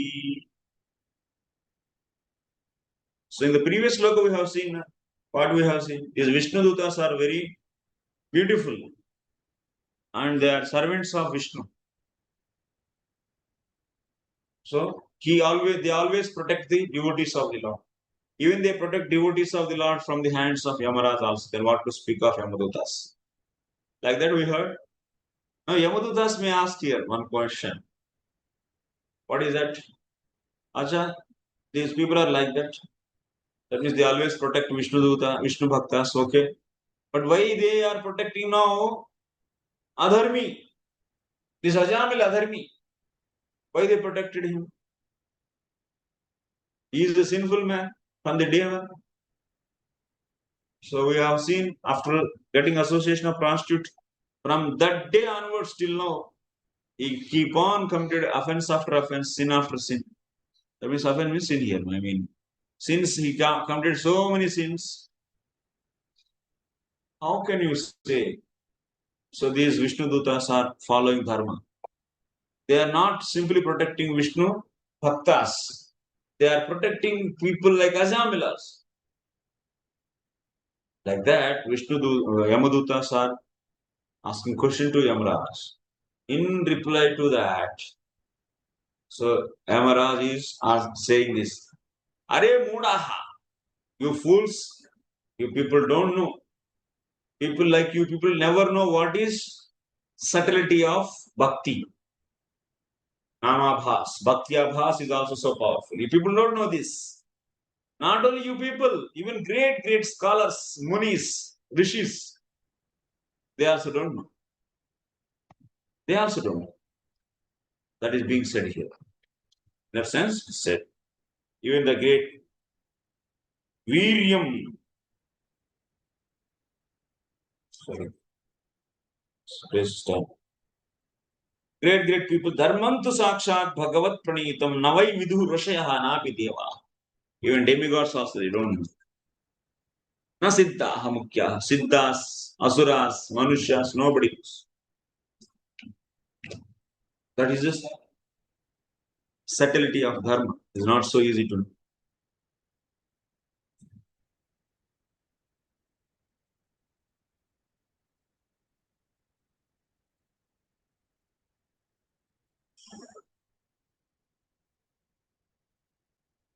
Okay.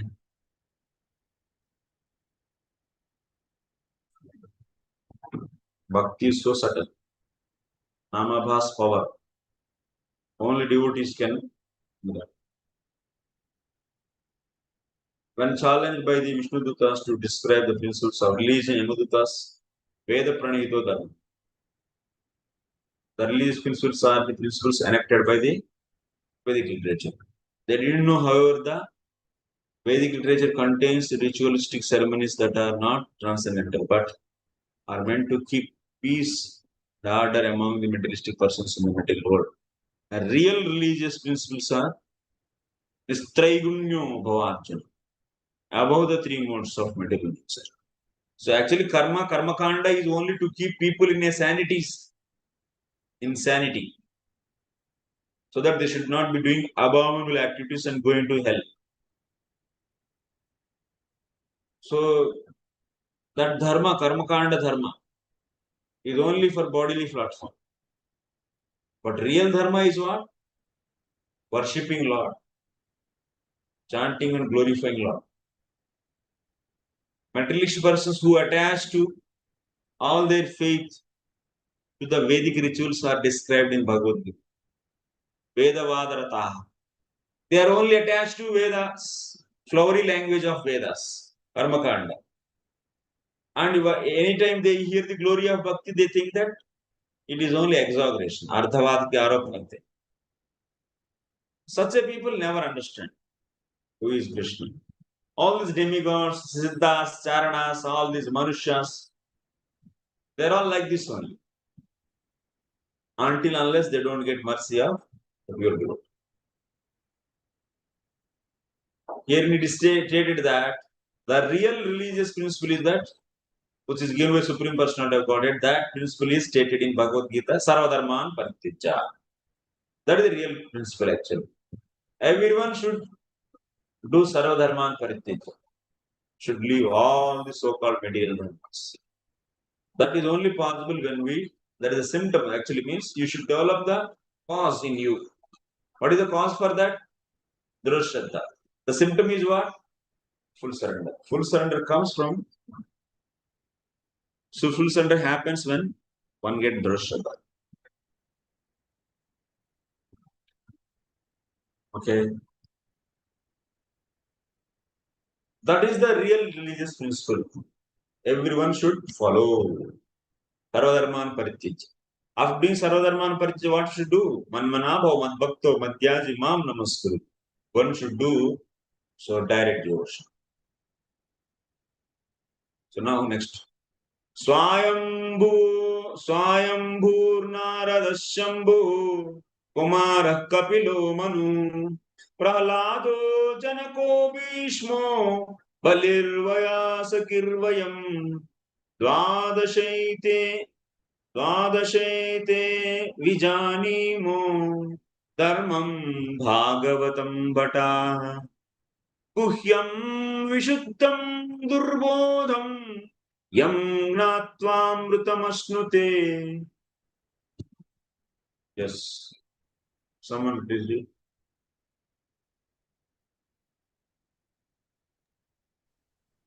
Lord Brahma, Bhagwan Narada, Lord Shiva, the four Kumaras, Lord Kapila, the son of Devahuti, Swayambhu Manu, Prahlad Maharaj, Janak Maharaj, grandmother Bhishma, Bali Maharaj, Sukhdev Goswami, and I myself know the real religious principle, my dear servants.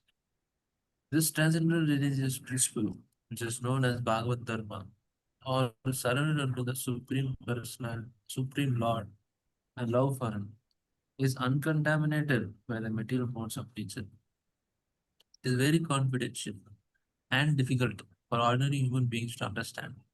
But if by chance one fortunately understands it, he is immediately liberated, and thus he returns home back to God. Okay. Voice is very low, but still. I have no earphones here in the home. I forgot. Not able to hear clearly, but it's still low voice. Okay. So, yes. So here, Yamaraj is saying that nobody knows means doesn't mean that nobody knows. But some people knows about the subtlety of dharma, real dharma. That is Krishna consciousness, full surrender to dharma. That some people know. Who are those? Then he is counting them. So those are Swayambhu and so and so.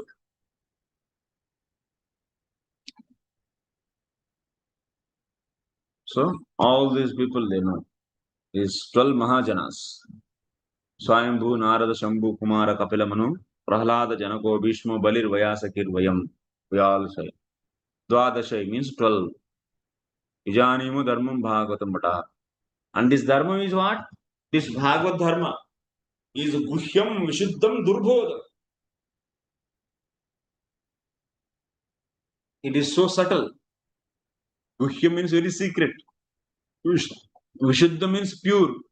Durbodha means it is very difficult to understand. So, first of all, what? Even it is Nanu Nijakruta Smriti Shastreshwapi Swastam Kathayam.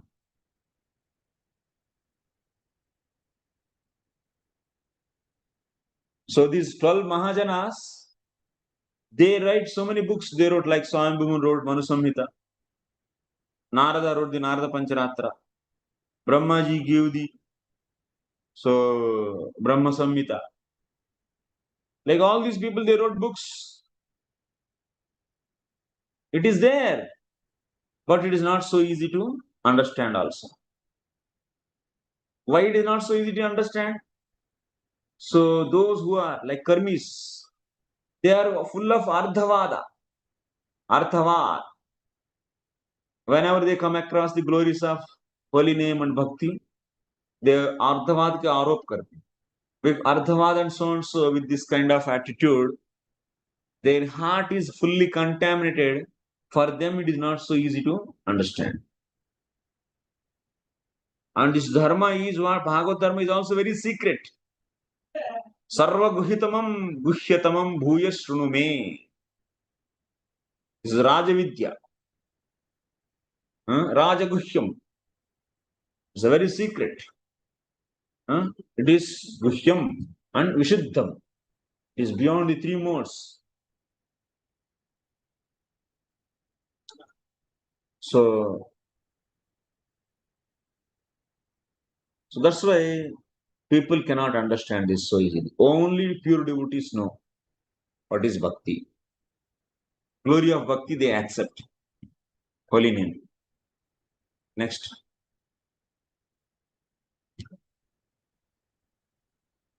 Only so pure devotees can understand. A real religion means sarvadharman parityaja. That you can see. That thing only pure devotees knows. That is highest dharma is what? Full surrender to the Lord and doing Shravanam Kirtanam Vishnu Smaranam. Manmana bhava madbhakto madhyajimam namaskuru. That is the highest dharma. That is secret. That only pure devotees they do. Only people who got mercy of pure devotees, they only can understand this. They can put faith and they can understand. Otherwise, no. There are 4 lines of disciplic succession: one Brahma, Shiva, Lakshmi, Kumaras. Disciplic succession from Brahma is called Brahma Sampradaya. The succession of Lord Shambhu is known as Rudra, Lakshmi Sri Sampradaya, Kumaras, Kumara Sampradaya. One must take shelter of one of these 4 sampradayas in order to understand the most confidential religious system. Sampradaya vihina ye mantrasthite nishpala mataha. Yeah, if you don't take up the guru in a sampradaya, it is a very impossible almost all to get the, just even if one chant the offender who has offenses, even if he chant holy name, so if he chant holy name, he may get desired result, but it's a very, very, very, very difficult without guru. Without guru, if you try, it's a very, very, very, very difficult. It's almost all impossible. And if he knows that guru has to be accepted, but still he rejects guru, and if he does practice without guru, his sadhana to get the mercy of the Lord, but still he is considered as offender only. Such a people will never get anything. Result will not be there. Okay, one should accept sampradaya and accept guru from that sampradaya and follow. एतावानेव लोकेऽस्मिन् पुंसां धर्मः परस्मृतः भक्ति योगो भगवती तन्नाम ग्रहणादिभिः. Devotional service beginning with the chanting of holy name of the Lord is the ultimate religious principle for the living into human society. So now he is telling what is the ultimate, the real secret is what? So Etavaneva loka punsam dharma parasmrita. The ultimate dharma is what? Bhakti yogo bhagavati tannama grahanadibihi. One should chant holy names. That kind of bhakti yoga, not the karmarpanam. It's a very important point here. Karmarpanam is rejected here by saying the word tannama grahanadibihi. So Srila Vesana Thakur is explaining कर्मार्पण लक्षणः सगुण योगो व्यावृत्तः तन्नाम ग्रहणादिभिः इति कर्मार्पण लक्षणः. So bhakti, there are aropa siddha bhakti and swarupa siddha bhakti. So what bhakti is rejected here? Aropa siddha bhakti is rejected. Karmarpana is rejected. Doing karma and offering is not the highest bhakti. It is not paradharma. So that's why one should elevate himself from Daivarnashrama also. Should come to the stage of pure devotion, where there is no point of karmarpanam. Always engage in direct devotional services, preaching, teaching, and worshipping, cleaning, temple, all these things they do, direct devotional activities. So that is the Tannama Grahanadibir, that word by mentioning here, Satya Bhakti one should do, not the Karmarpana Rupa Bhakti. Okay? Silly, that's why it is said in the Bhagavatam also. Dharma projita kaitavotra paramo nirmatsaranam. Dharma projita kaitava. That means cheating religion means what? Here dharma means so doing varnashrama dharma and offering that result of the dharma is also rejected actually in this book Bhagavatam. Only pure devotion is explained. Is the conclusion of this Bhagavatam. But still we are promoting varnashrama dharma. Why?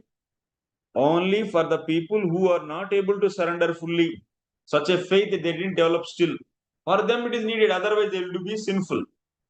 So if this is the understanding properly in our Iskcon society also, we should try to get the proper understanding about the each and every element.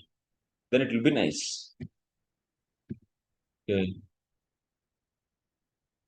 So here we are seeing this purport.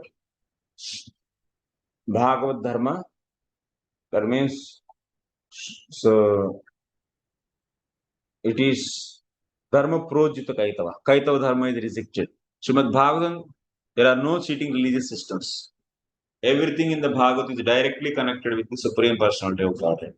Directly connected. Everything in the Bhagavatam is directly. Direct is important, old Baba. Like if you chant the holy names, your chanting is directly connected with the Lord. Hearing holy names, your hearing is directly connected with the Lord. So taking darshan of the Lord, your darshan is directly, this activity, darshan activity, seeing activity is directly connected with the Lord. Direct is very important. Doing karma and offering is not direct devotion. No. People, they feel so proud of So working hard and earning money is they feel themselves as a topmost devotee, bringing the money. Karmarpanam. That is not. So Prabhupada, what is writing? Everything in the Bhagavatam is directly. That means direct devotion is explained. Whatever is not direct, that is known as Kaitava Dharma. That is rejected. Bhagavatam further says, Savai pumsam paro dharmo yato bhakti radokshaje. So bhakti means what here? वही परम धर्म है जिससे भक्ति उत्पन्न होता है, माने भक्ति माने प्रेम. So we beyond the reach of experimental knowledge. Okay. Bhaktya mam abhijanati. One will come to know about the Lord just by, yes.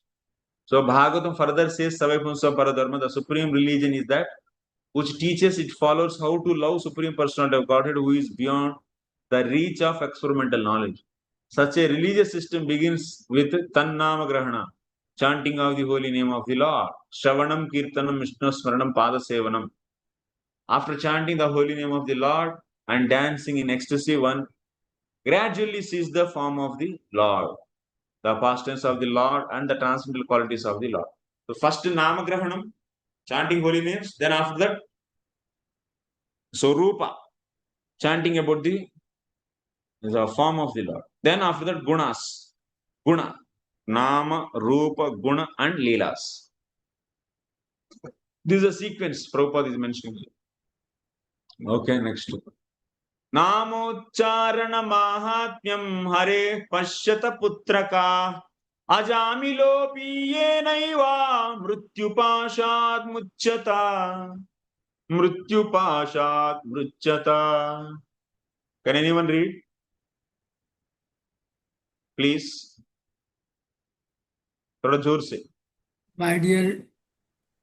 My dear servants, who are as good as my sons, just see how glorious is the chanting of the holy name of the Lord. The greatly sinful Ajamila chanted only to call his son, not knowing that he was chanting the Lord's holy name. Nevertheless, by chanting the holy name of the Lord, he remembered Narayana, and thus he was immediately saved from the ropes of death. Yeah, thank you, brother. So what is said here? Namocharana. नामोच्चारण महात्म्य हरे पश्यत पुत्र का. हरे बोल रहे हैं actually अमदार महाराज. आप लोग देखे नहीं नाम का महिमा. अभी तो आप लोग आंखों से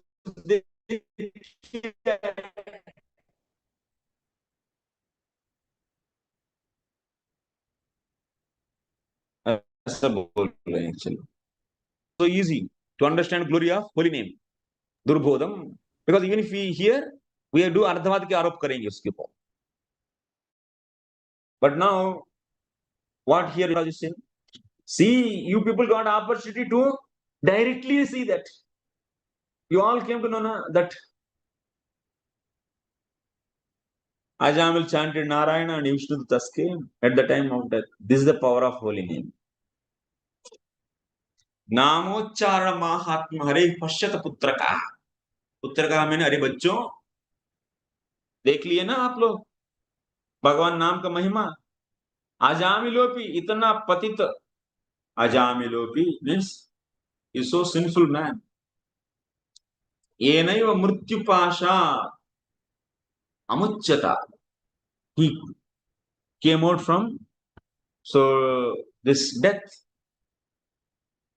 because of namocharanam, just chanting names.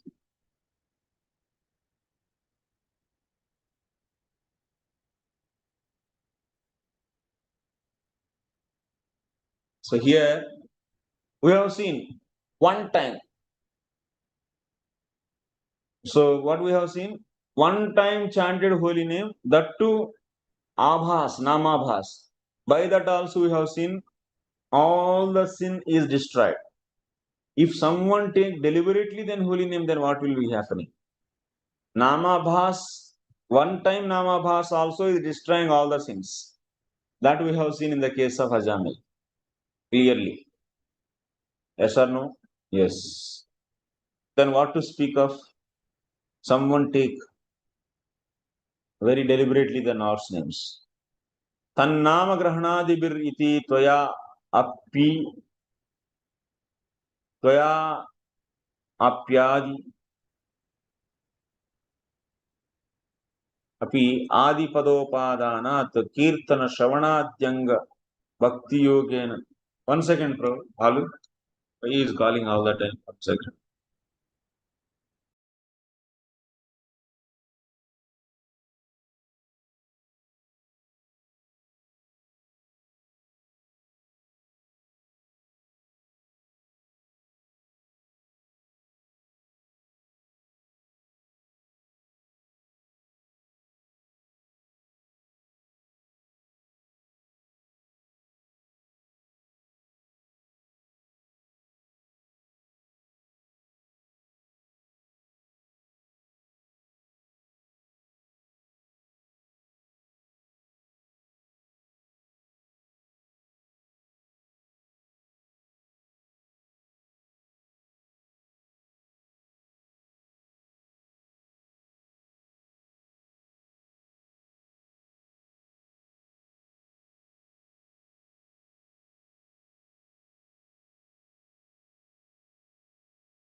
So, क्या बोला जा रहा है? What is being said here? So, one Namabhas also, one time Namabhas has cleaned all the sins. Then what to speak of? Continuous doing Shravan and Kirtan. Kirtana Shravanadyanga Bhakti Yogena Paradharmena Sarva Papa Kshaya Purvaka Moksha Prapti Rityaktatvat Ityatah Aha. So if someone do deliberately, then definitely all the sin will be for. One Namabhas is destroying all the sins. If you do deliberately Shravana Kirtanadrupa Bhakti, what is the advantage? Even one is having so many offenses. An important point. If there are no offenses, if you have millions and tons of sin, but one Namabhas is enough. But if one has so many offenses, then one Namabhas is not sufficient. Why? It's not that the power of the holy name is reduced, but because he is the offender, to make him to realize so his offenses. So that's a holy name is making him to take again and again. So then only Bhakti Maharani is awarding the results. As much as offense is reduced, that much mercy of Bhakti Maharani flows. So this is a principle. It doesn't mean that the one holy name is not having the power. That means offenses are more powerful than the holy name. So when offenses are there, holy name is not able to destroy those offenses. So then holy name is inferior. Such a conclusion you should not bring out. That is a wrong conclusion actually. So by seeing offender, king is giving punishment and is stopping his freedom and not allowing to get all the facilities like other citizens they get. It doesn't mean that the king is becoming now impotent. No, he is not able to provide all the things for one person in the society, so he is impotent like that, you say? No. It is a punishment to that person. Similarly, yes. Bhagavata gunanam karmanam namnam cha samyak kirtanam ityetavata pumsam aganirharanaya papakshaya matraya alam upayogi nasti alam shabdatra varane namadinam ekasyapi asamyak kirtanadapi sarvaga nirharana siddheriti bhava. In this sloka, what is said? Previously we have seen one should do continuous chanting, but here it is said Ajamila. One Namavacharana, Ajamila is saved. Means Ajamila's condition is what?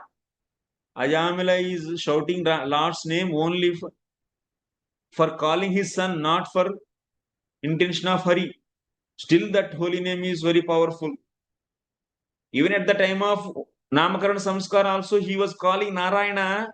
So, for indicating Lord, no, out of his affection for his son only he called. And did he call properly? He didn't call because he's at the time of death. At the time also, in the beginning also, how he was out of so much affection. Narayana, he didn't call properly. For children, we don't use full name. Narayana, Nari, Nara, like that we say. Like that he called. And Ajamil is so sinful man. No cleanliness. And so very great sinful person. And he is also at the time of death. He's on the deathbed. But still, when he called, Vishnudutas came. Vishnudutas came. So this is the glory of Bhakti. That means if someone not like Ajamil is very clean and he is really intended to the Lord while he is chanting holy name and he is in a very proper conscious in the death on the deathbed our consciousness is so not so clear. He is in a proper consciousness and if he chant then what will happen? So then he will get the lot of mercy from the Lord.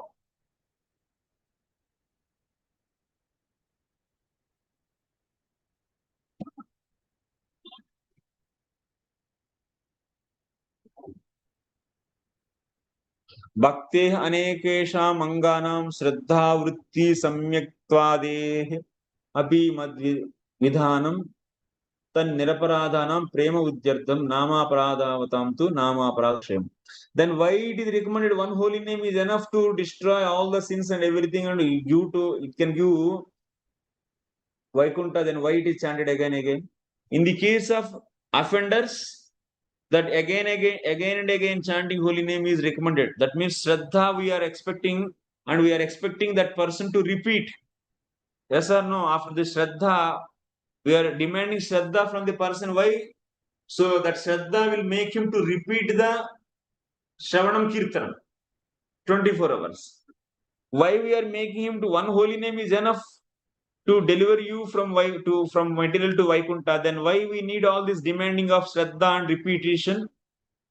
Because if they are offenders, already they did offenses towards the holy name. To destroy that offenses, holy name repetition is needed. And then what about those who are not having offenses? They also repeat holy name. To increase their bhakti, they repeat. That's why Shraddha is prescribed for the living entity so that it can repeat.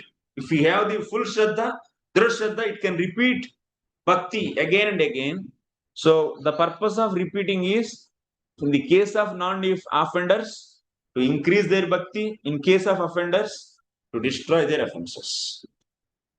This point has to be noted, please.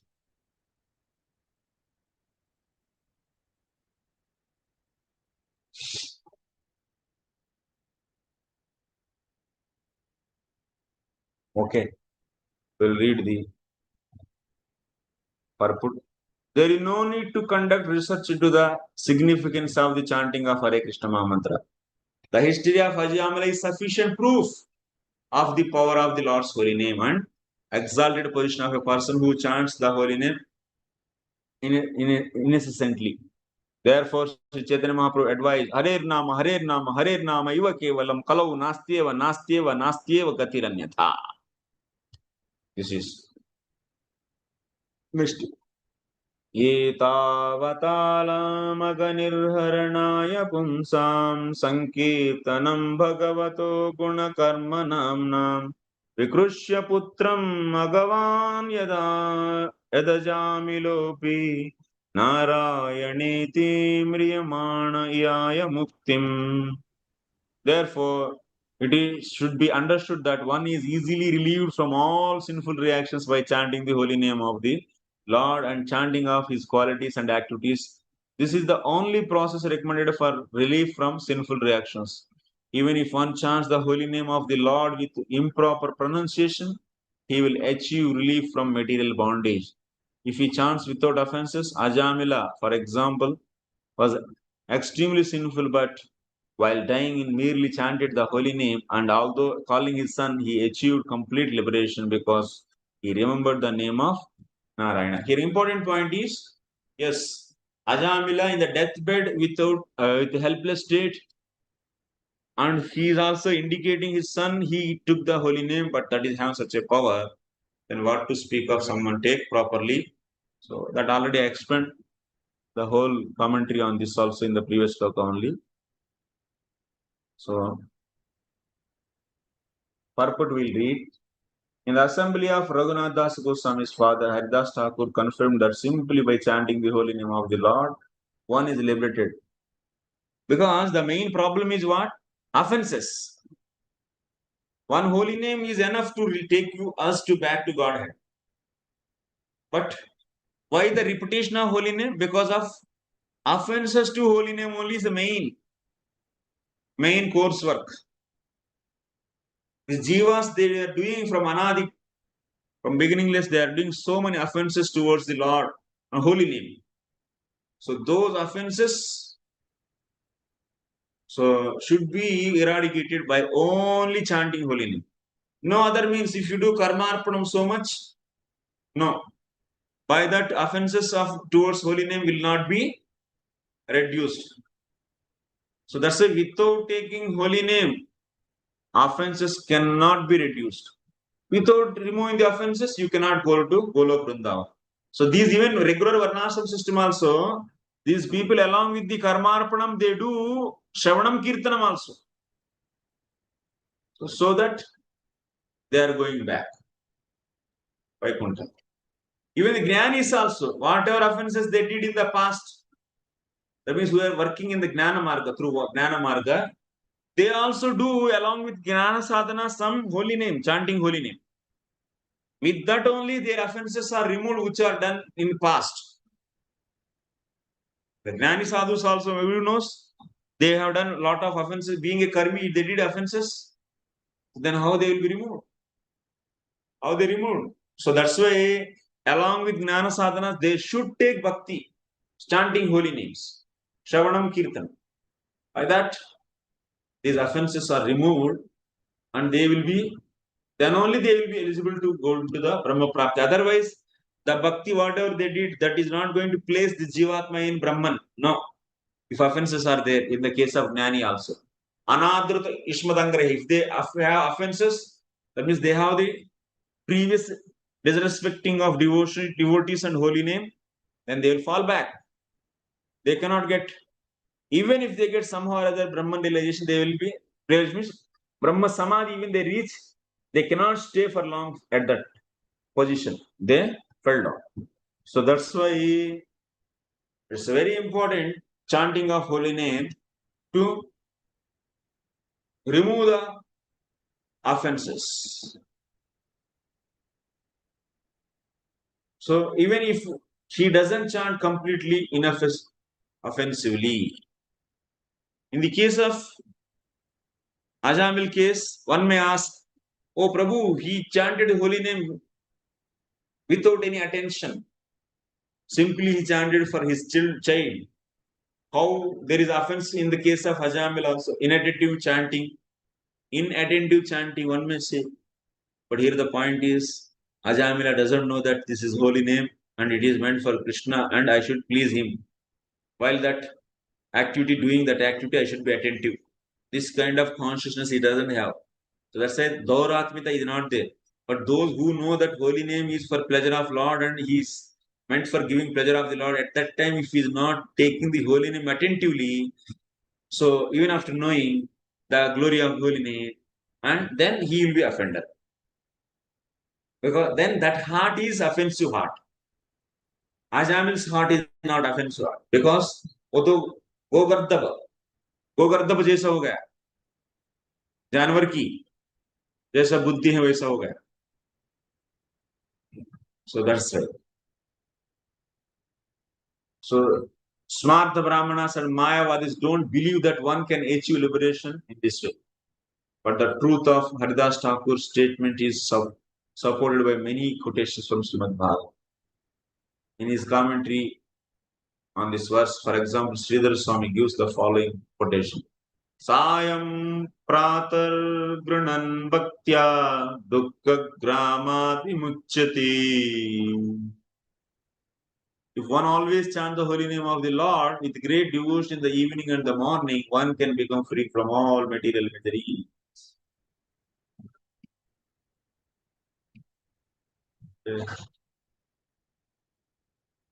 The word alam, which is used in this verse, indicates that simply uttering holy name of the Lord is sufficient. It is not saying to do other things, only simply one thing. The power of chanting the holy name was proved by the liberation of Ajamil. When Ajamila chanted the holy name of Narayana, he didn't precisely remember the Lord, Supreme Lord. Instead, he remembered his own son. At the time of death, Ajamila certainly was not very clean. Indeed, he was famous as a great sinner. Furthermore, one's psychological condition is completely disturbed at the time of death. And in such an awkward condition, it would certainly have been very difficult for Ajamil to have chanted clearly. Nevertheless, Ajamila achieved liberation simply by chanting the holy name of the Lord. Therefore, what is to be said of those who are not sinful like Ajamila, it is to be concluded that with a strong vow, one should chant the holy name of the Lord. Hare Krishna, Krishna Krishna, Hare Hare, Hare Ram, Ram Ram, Hare Hare. For thus one will certainly be delivered from the clutches of Maya by the grace of Krishna. This is a Prabhupada very nicely, simply wrote. Chanting of Hare Krishna Mantra is recommended even for persons who commit offenses. Because if they do a continuous chanting, offenses will be reduced. But if they don't take, then nothing is going to happen. They'll gradually chant offenselessly. By chanting Hare Krishna Mantra without offenses, one increases his love. So that's why offenders, non-offenders also they chant because to increase their love. Vishwanath Thakur quotes this verse, Evam dharmai manushyanam uddhavatmani vedinam mai sanjayate bhakti. Ponyorto syavasishyati. My dear Uddhava, the supreme religious system for human society is that by which one can awaken the dormant. Okay, next two.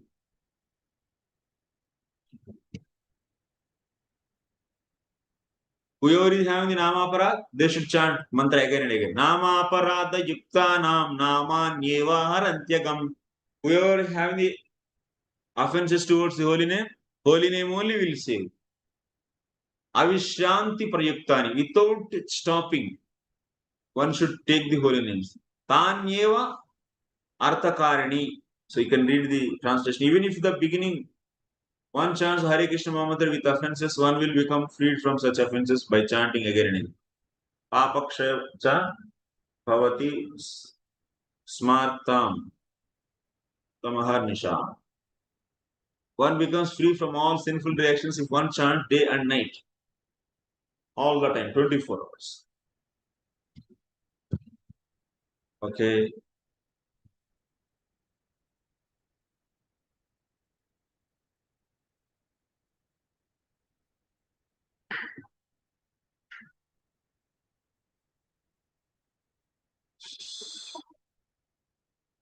By Namabhasa, what we get here, finally, Vishwanath Thakur is clarifying.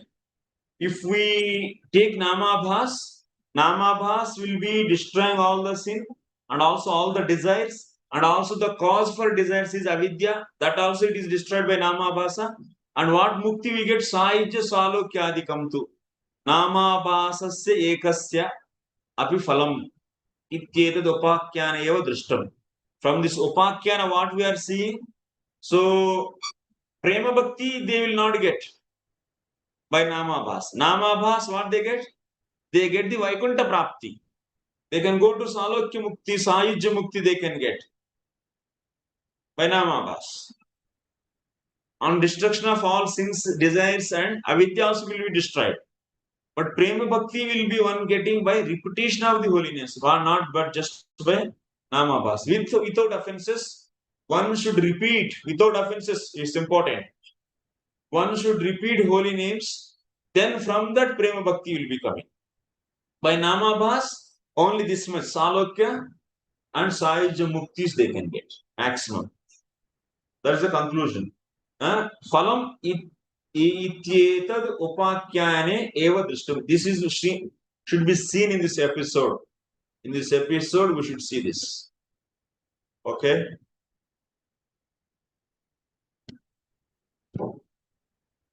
प्रायेण वेदा तदिदं न महाजनोऽयं देव्या विमोहितं मतिर्बत माययालम् रय्याजडीकृतमतिर्मधुपुष्पितायां वैतानिके महति कर्मणि युज्यमानः. Can anyone read this? थोड़ा सा जोर से पढ़ना.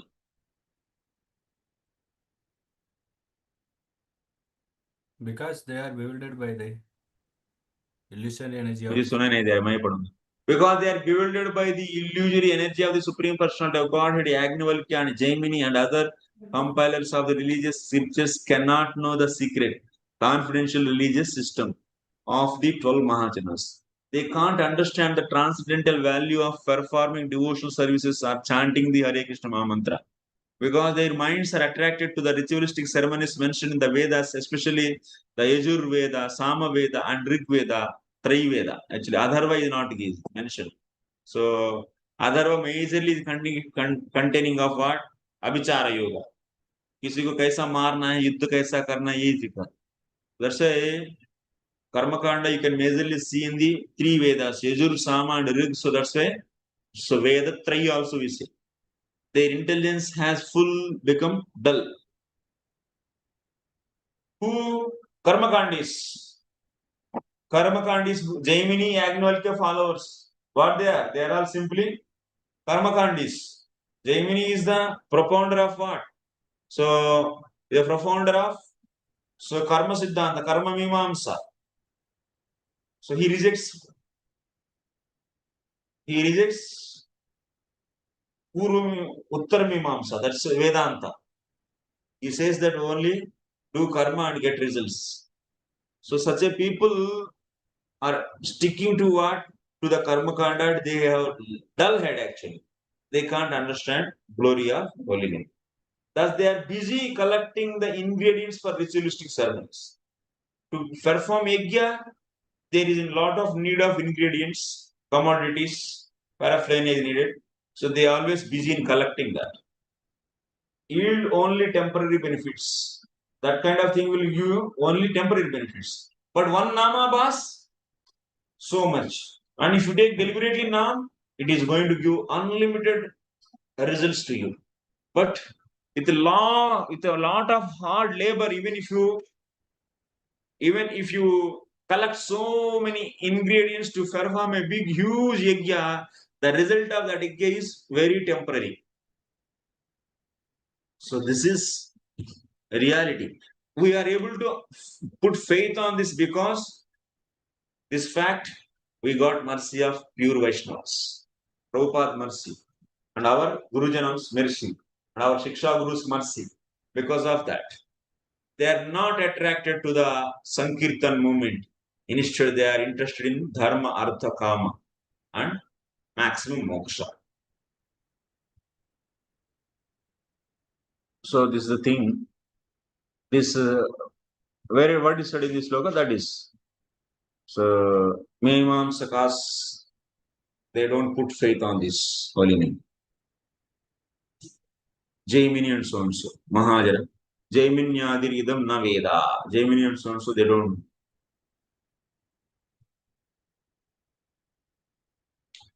Why they don't know? Glory of holy name. Because they didn't get the mercy. They do Arthavad Karo.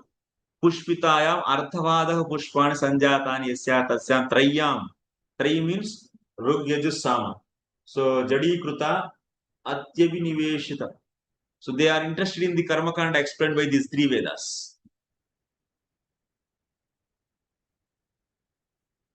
They are interested in gathering the commodities for performing big yajnas, not in the holy name. Next. Evam vrimushya sudayo bhagavatyanante sarvatmana vidadate kalu bhava yogam temena danda marhantyata yadyamisham syatpatakam tadapi hyantyurugaya vada. Considering all these points, therefore, intelligent men decide to solve all problems by adopting the devotional service of chanting the holy name of the Lord, who is situated in everyone's heart and who is a mine of all auspicious qualities. Some persons are not within my jurisdiction for punishment. Generally, they never commit sinful activities, but even if by mistake or because of bewilderment or illusion they sometimes commit sinful activities, they are protected from sinful reactions because they always chant Hare Krishna mantra. So finally, actually, Yamadharmara is saying that one should thus take up the holy name. They should keep on chanting holy names. That should be done. So such a people will never come. That means Pradhani Bhuta Bhaktas and Kevala Bhaktas. In our diagram, this area people, this area people, this area people, and this area people will never come under the jurisdiction of Yamaraj actually. Even sometimes they do commit sinful activities, but still that sin is not going to take them to the hell. So, but being a Pradhani Bhuta Bhakta, Kevala Bhakta, if you commit sinful activities on the strength of the holy name, it is offense. So then they have to, that is very powerful offense, and they should be very careful enough in cleaning that offense by regular chanting holy name.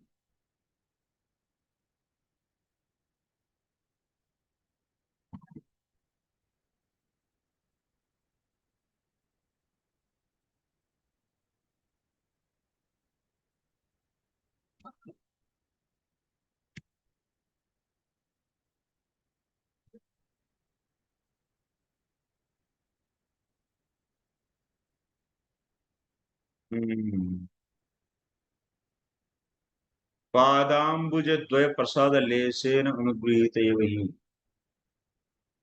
So who is able to know the glory of the Lord? Padambujadvaya prasada lesena anugrihita.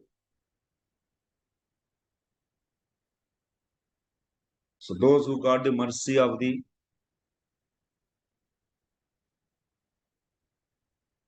from the lotus feet of the Lord.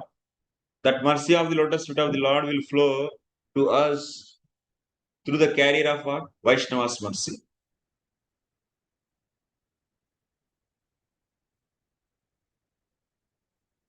Even Shastragna, one may be well versed in the Shastras, but they cannot be knowing the Bhagavad Tattva.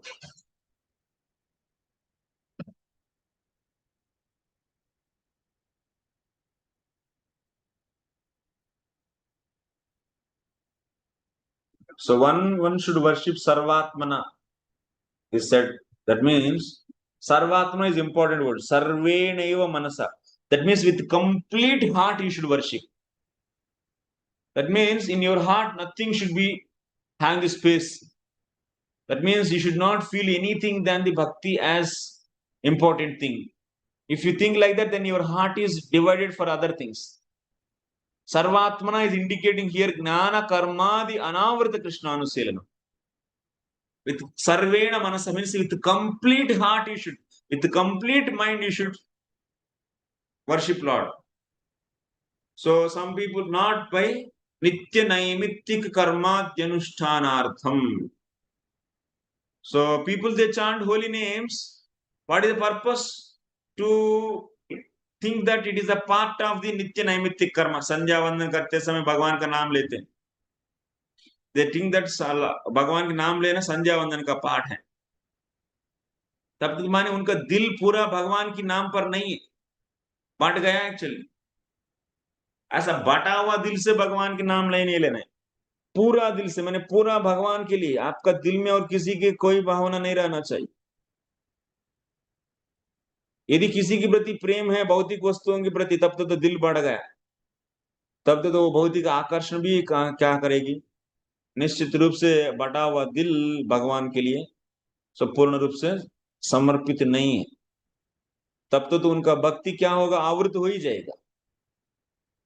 भक्ति आवृत हो जाता है, that भक्ति is covered actually, because any situation comes for Lord is important, or otherwise that material relationship is important, then you will be giving voting for material relationship. Dil bat gaya.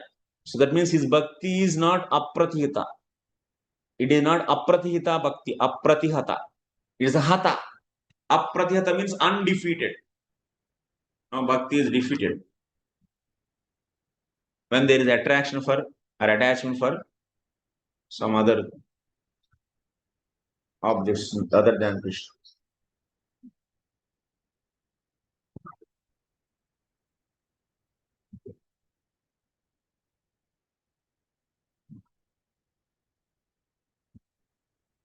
Next,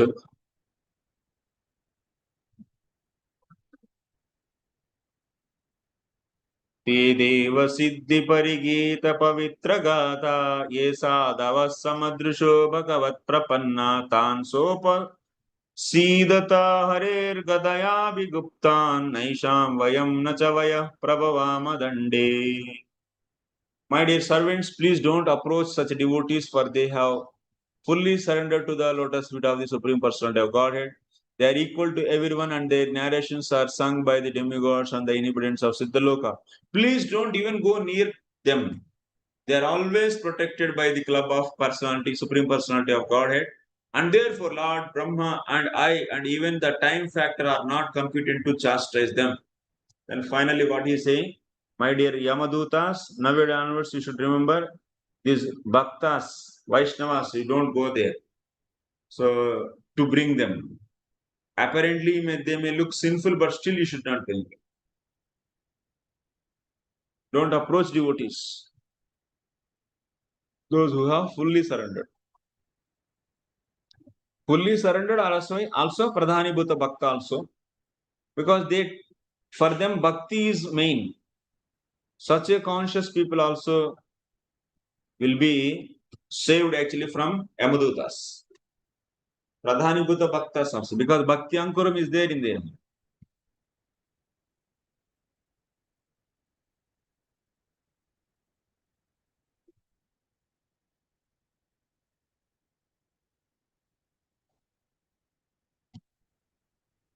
So Tasma,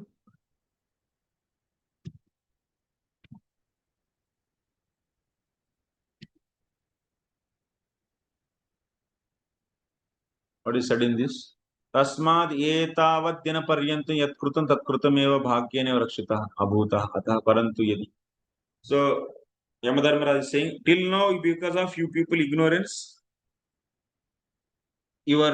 you didn't commit till now mistake, even you are ignorant of the truth. But only here, Ajanu's case, you got caught. So luckily you are all saved. Fine. But now onwards, you should simply remember that you should not bring devotees to Yamalok.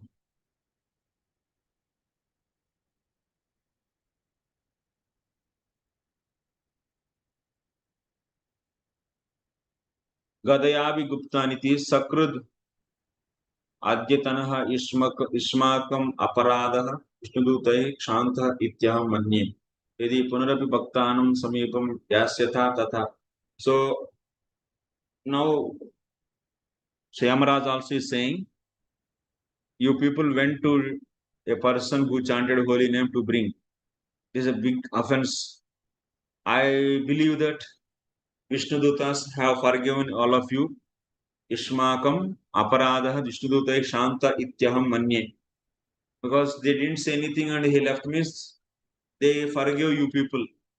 But one thing you should all remember, Edepi Punarapi, from now onwards, if you do again this kind of thing, that means trying to bring the devotees to the Yamalok, then Hare Gadaya Eva.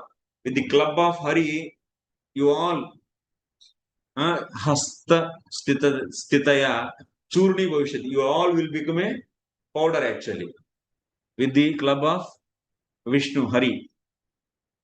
चूर चूर कर देंगे आप लोगों को विष्णु अपना गदा से यूयम खलु वराकाः के तावत् वयम मत्समिता ब्रह्माद्यः अपि वयम वयः ब्रह्मादे so nityan api.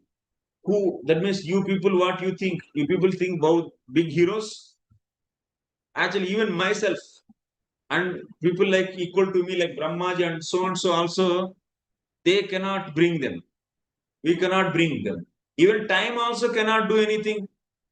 There is no influence of time on them. What to speak of we? Time is also controller of all of us. Even Brahmaji also finished by time. And such a time also cannot give any influence on devotees. Okay. Next 28.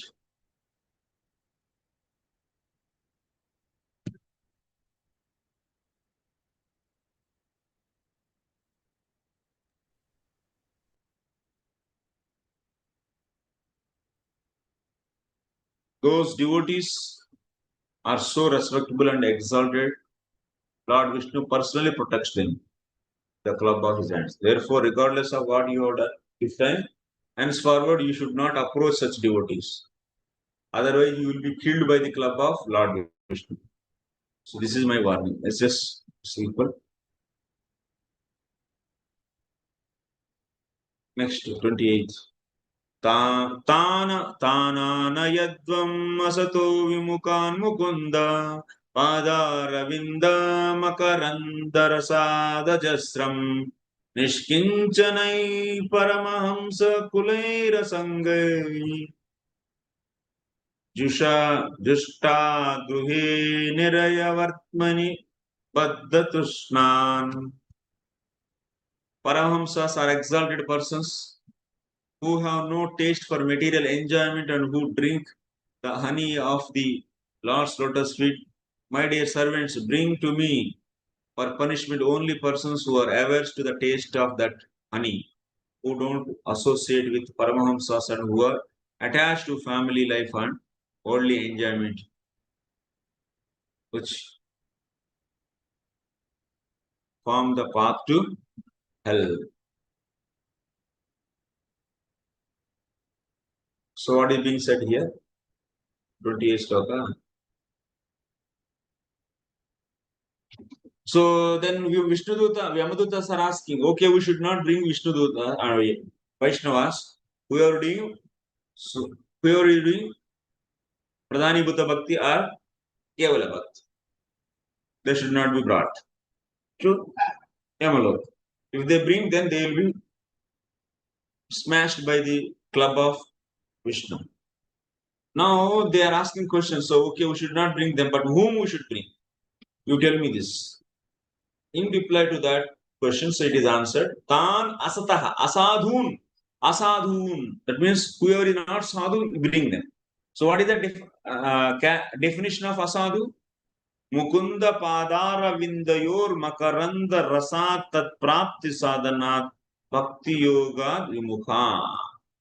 To drink the nectar of the lotus feet of the Lord, and also to get that nectar of the lotus feet of the Lord, one should do sadhana bhakti.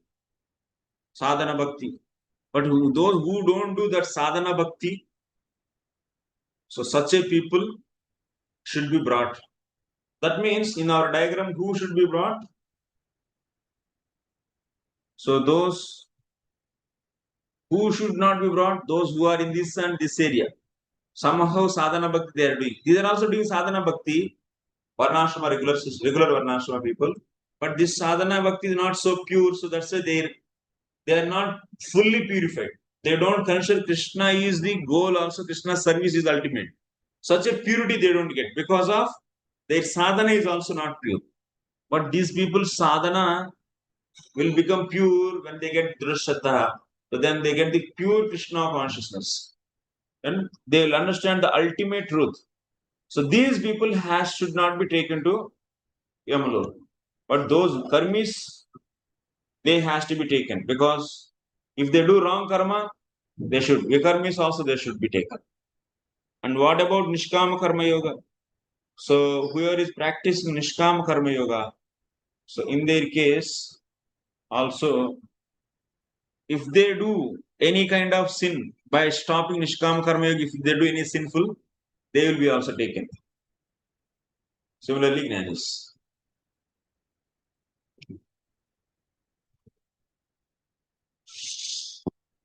Those who are not doing sadhana bhakti or otherwise prema bhakti. So sadhana bhakti, if you say enough, even if someone is not able to do sadhana bhakti, they are so tat prapti sadhanat bhakti yogat vimukan. Bhakti yoga is a sadhana for Krishna prema. Whoever is so having aversion towards that bhakti sadhana, they should be brought.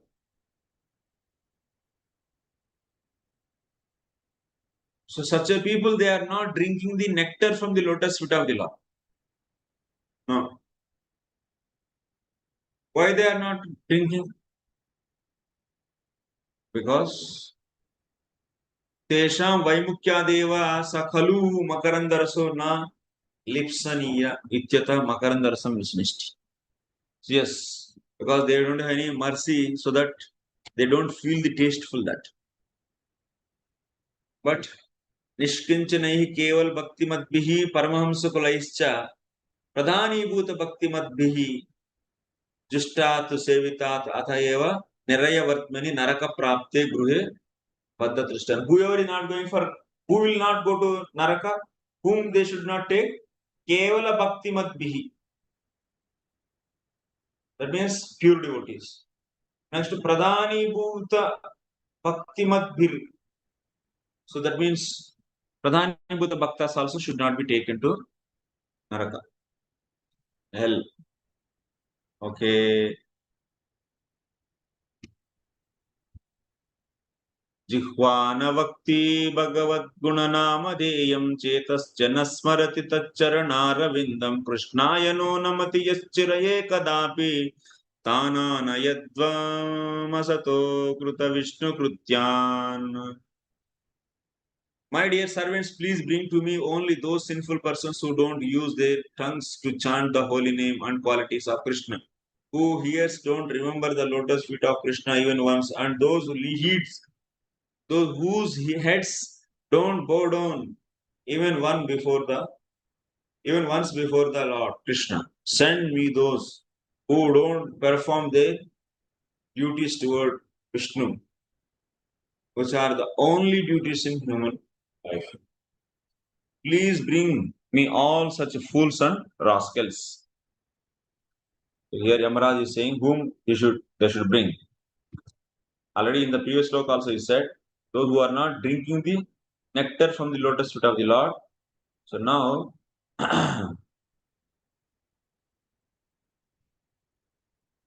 Jihvana Vakti. So whose tongue is not vibrating Krishna's name. Someone may say, I don't have any tongue, then what I should do? Then I should go to hell. Then Yamadharmara is saying that no problem. So then he's saying, even if you have mind, Jihvana Vakti Bhagavad Gunanamadeyam Chetascha Nasmarati, you have mind. If you are not able to chant holy name by your tongue, but at least you can remember Lord by using the mind. So someone may say that I don't have even mind also because my mind is disturbed. Vikshiptatve, that means it is agitated by some things, material things. So I cannot remember also. Then what he said? Ekadapi. Then it is said that Siraha. That means they are paying obeisances. Krishnaya no namati yatsira ekadapi.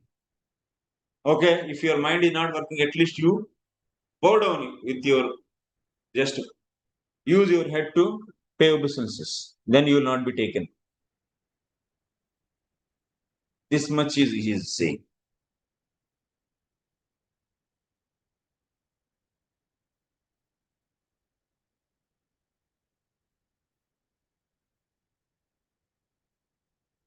Tanana asataha. Kurta avishnu krutya. Akruta vishnu krutya. Whom he should take? Akruta Vishnu Krutyan. Akruta Vishnu Krutyan means तान् कैवल्येन प्राधान्येन वा अकृत विष्णुकृत्यान् विष्णोः किमपि कृत्यम् अकृतवन्तः अत एव अस्तः अवैष्णवान्. So whom they should take? Those who are not doing kevala bhakti or otherwise pradhanibhuta bhakti. So एकदापि इति सर्वत्र अन्वेति तान् कैवल्येन प्राधान्येन वा अकृत विष्णुकृत्यान् विष्णोः किमपि कृत्यम् अकृतवन्तः अत एव असतः अवैष्णवान्. So clearly understand, who will not go to Naraka? Pradhanibhuta Bhaktas and Kevala Bhaktas will not go. But remaining all have the offenses. If they do sin, they will be going to Naraka. They are not Vaishnavas. Then if they do sin, then they will definitely go. This is a foundational rule. Next,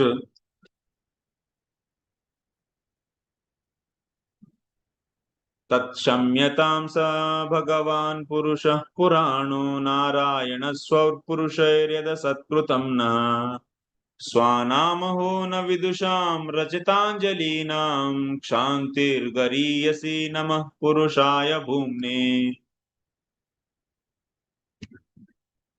Then Amaraj considered himself and his servants to be offenders, spoke as follows, begging pardon from the Lord. O my Lord, my servants have surely committed a great offense by arresting a Vaishnava such as Ajamila. O Narayana, O Supreme and oldest person, please forgive us. Because of our ignorance, we failed to recognize Ajamila as a servant of your Lordship, and thus we have certainly committed a great offense. Therefore, with folded hands, we beg your pardon. My Lord, since you are supreme, merciful, and you are always full of good qualities, please pardon us. We offer our respectable obeisances unto you. Because he is feeling himself and his servants are so committed offense towards the Lord. Swasya aparaditvam bhavayan. So thinking that he is, and also his servant's offense is nothing but his master's offense. Like in the case of Vishnu Dutas and Lord also, towards the Chatushkumaras. Lord was saying that my servant's offense is my offense. Similarly here, so Yamaraj also is saying, so towards Lord, my servant's offense is like my offense only. So please forgive. Tasmat shamyatam, shamyatu.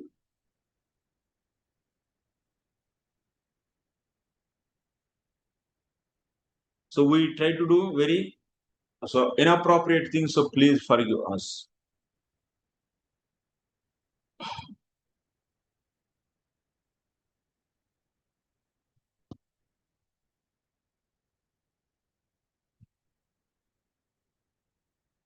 Lord Yamaraj look upon himself the responsibility for the offenses committed by his servants. If the servant of an establishment makes a mistake, the establishment takes responsibility for it. Although Yamaraj is above 5 offenses, his servants practically with his permission went to arrest Ajamila, which was a great offense. Okay. तस्मा संकीर्तनं विष्णोर्जन्म मंगलमंहसाम् महतामपि कौरव्या विद्येकांतिक निष्कृतम्. Now this sloka is said by Sukadeva Goswami. Sukadeva Goswami continued, my dear king, the chanting of the holy name of the Lord is able to uproot even the reactions of the greatest sins. Therefore, the chanting of the Sankirtan movement is the most auspicious activity in the entire universe. Please try to understand this so that others will take it seriously. Now he is saying in the name Nara, by this example, this episode he taught, we should not that although Ajamila chanted the name of the Narayana imperfectly, he was delivered from all sinful reactions. The chanting of the holy name is so auspicious that it can free everyone from the reactions of sinful actions. One should not conclude that one may continue to sin with the intention of chanting Hare Krishna Mahamantra to neutralize the reactions. Prabhupada is asking to not to commit 7th offense. Rather, one should be very careful to be free from all sins and never think of the counteracting sinful activities by chanting Hare Krishna Mahamantra. But this is another offense. by chance devotee accidentally performs some sinful activity, the Lord will excuse him. But one should not intentionally perform sinful acts.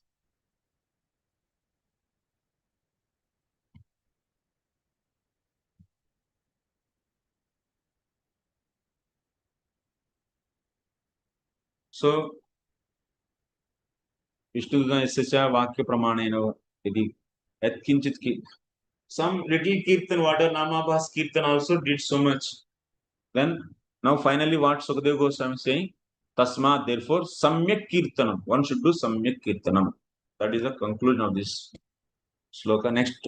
Shunvatam Grunatam Viryan Uddamani Harermu Yata Sujataya Bhaktya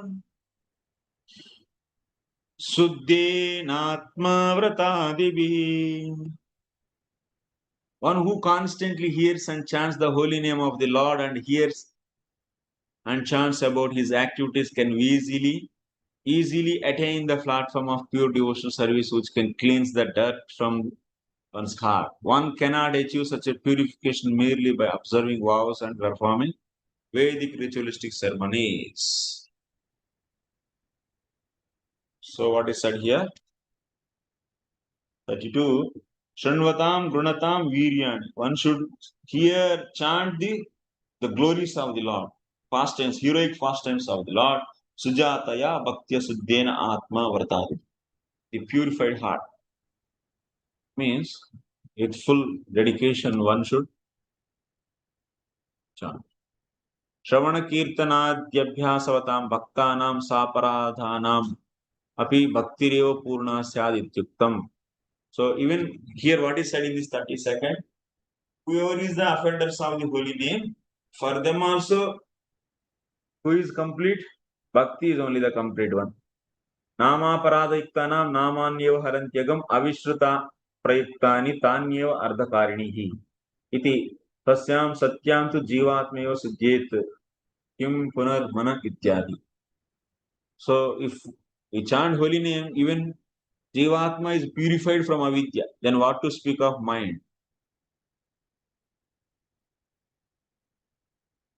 So then what is the use of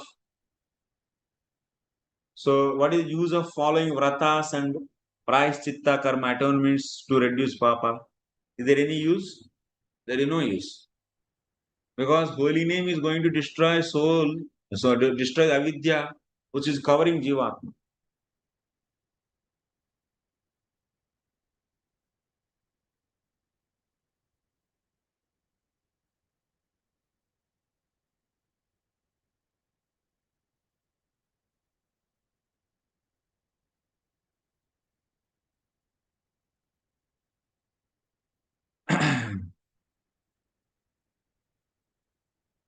In the case of karma vratadis, papa will be destroyed later. Papa bija will not be destroyed.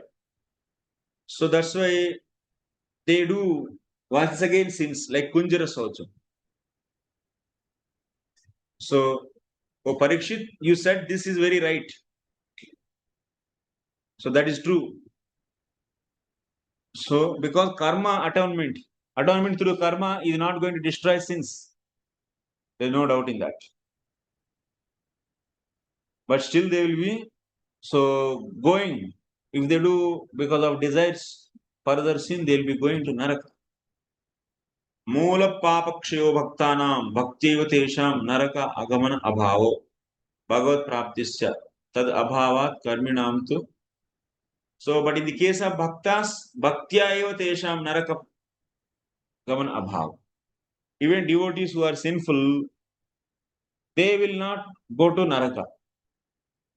They will not go to naraka.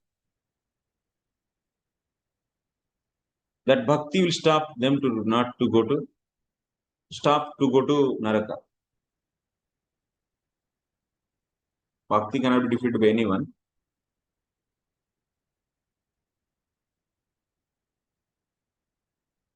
So, but in the case of karmis, they will come and go. Punya papa vashat naraka swarga yata yatam punah punah. So in the case of karmis, they go to Naraka, they go to Swarga, they will come back and once again go Naraka once again. But in the case of devotees, Naraka Gamana Abhavo, there is no chance of going to hell. So even that means avidya is there still, they will not go because Lord is not going to give punishment based upon karma. Lord is personally dealing them because there are pradhani bhuta bhaktas or kevala bhaktas. Then Lord is saving them. Lord will be dealing there whatever that, because they took already holy name and they are having the good consciousness about bhakti. They accepted bhakti as supreme or bhakti as only the only shelter, but still actually they have some avidya, so are some sins and offenses. To treat that, they don't need to go. They will not be sent to hell. Yamadudas cannot come and take him.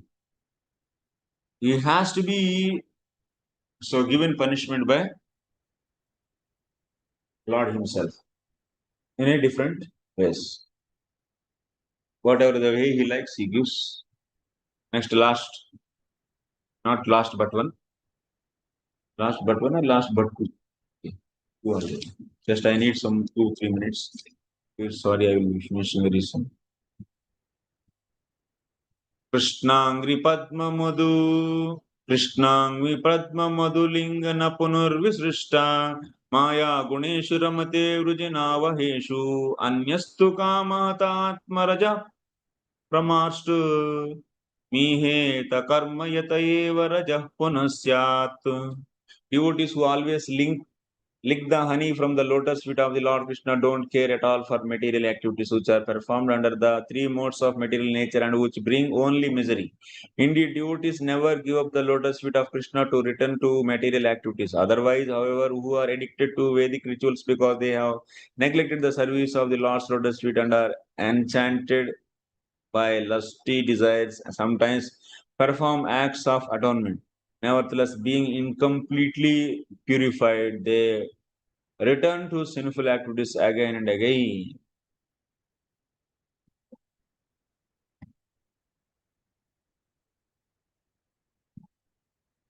So those who, that means karmis, they will be coming back and forth again and again.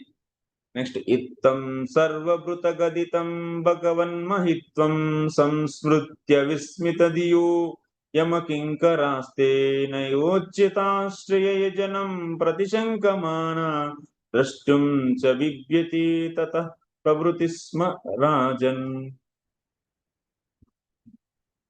After hearing from the mouth of their master about the extraordinary glories of the Lord and his name, fame, attributes, the Yamadutas were struck with wonder. Since then, as soon as they see a devotee, they fear him and dare not look at him again. So, from then onwards, these Vishnu Yamadutas, they are very much careful. They were not,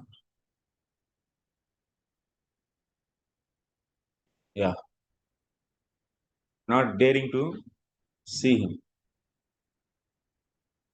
Actually, 33, little bit commentary is there. Devam saparada niraparada bhakta bhakti meva kurvan natu prayashittam bhakta avisvasitaha smartadih.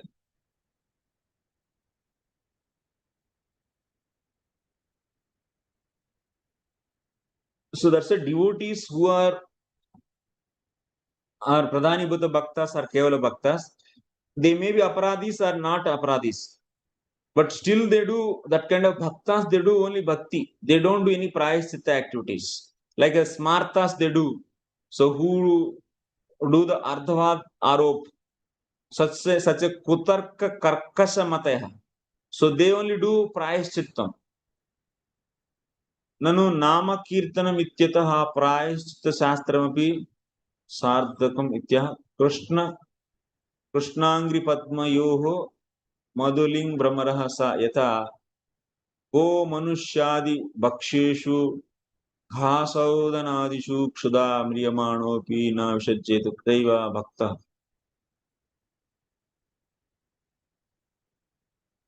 So like a bee, honey bee, it is always going for the lotus flowers to get the honey or the nice flowers.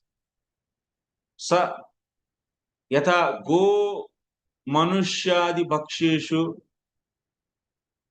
ghasaudanadishu.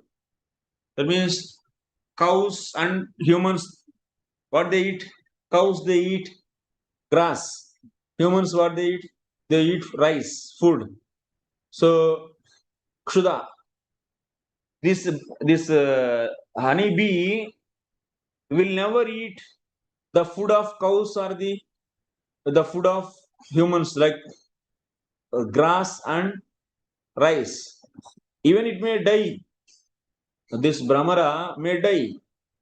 Mriyamanopi. If because of hunger, even it is going to die. Navshajjeta, it will never attach for that food of the animals and humans.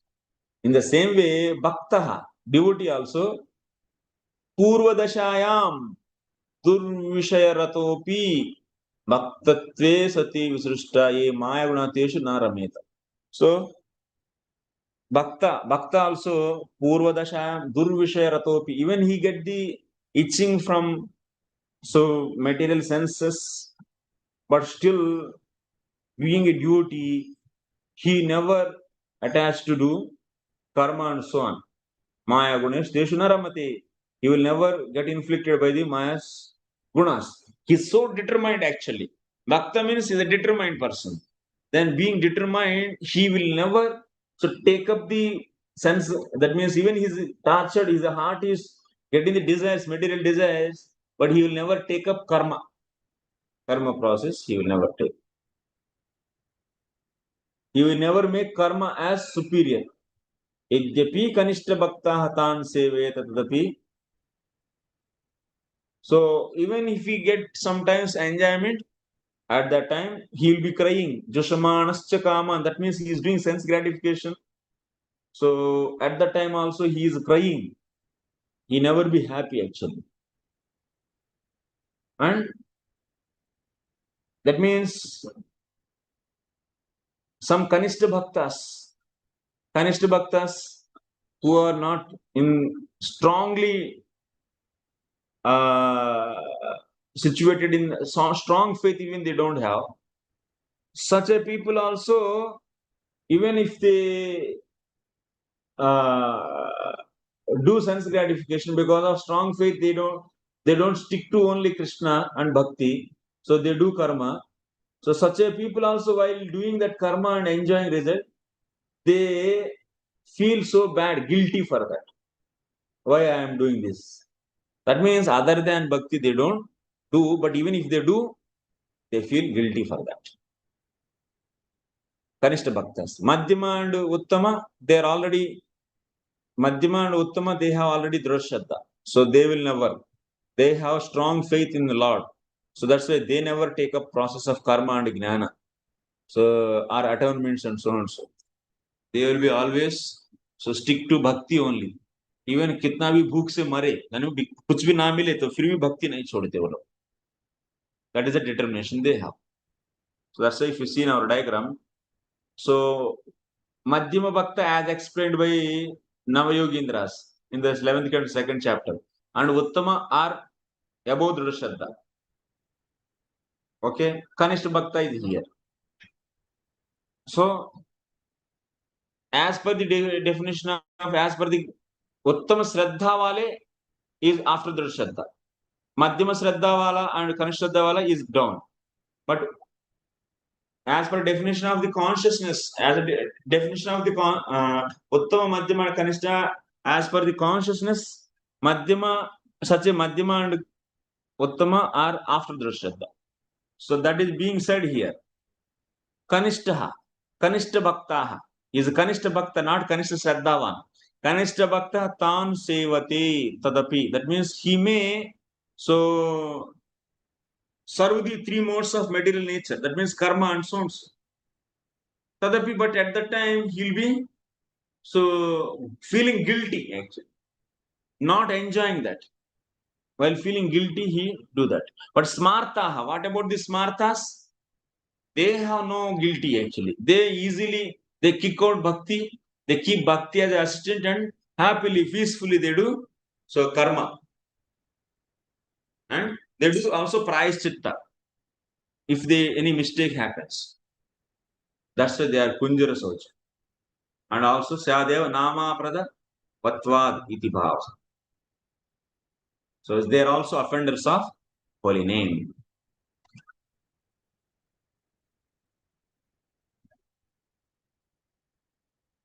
Next to 35. Itihasamimam guhyam Bhagavan Kumbha Sambhavaha Katayamasa Malaya Asino Harimarchayan. When the great sage Agastya, the son of Kumbha, was residing in the Malaya hills and worshipping Supreme Personality of Godhead, I approached him and he explained to me this confidential story. Sukadeva Goswami is telling from where he learned this story. Agastya was explaining to Malaya. He is residing in the Malaya. So, when the great sage Agastya, the son of Kumbha, was residing in the Malaya hills and worshipping Supreme Personality, I approached. From Agastya, he learned.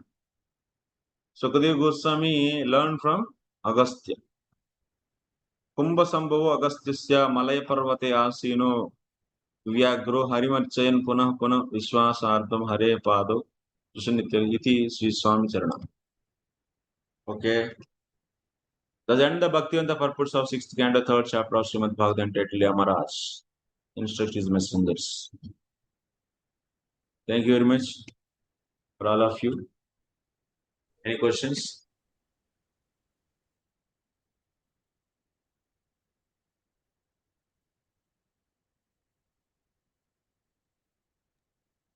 Thank you. No questions. I have a question. Can I ask, please? Yeah, what's the problem?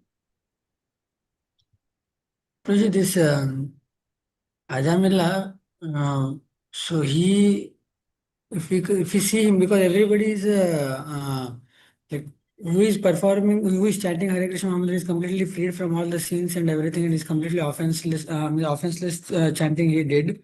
So now he got completely purified, and now he's capable of going back to Godhead also. So now such a person's past life, when we see this person now, he is अरे वो rape कर रहा है, he is doing he is doing killing and thievery and all these things. Will it not be considered as offense to see like that? Because we are seeing him like that, though everything is cleared, but he is continuing to perform sinful activity. Yes. Yeah, I understood your question. So, in the past, Ajamila was doing so many sinful activities, so can't be considered as offense.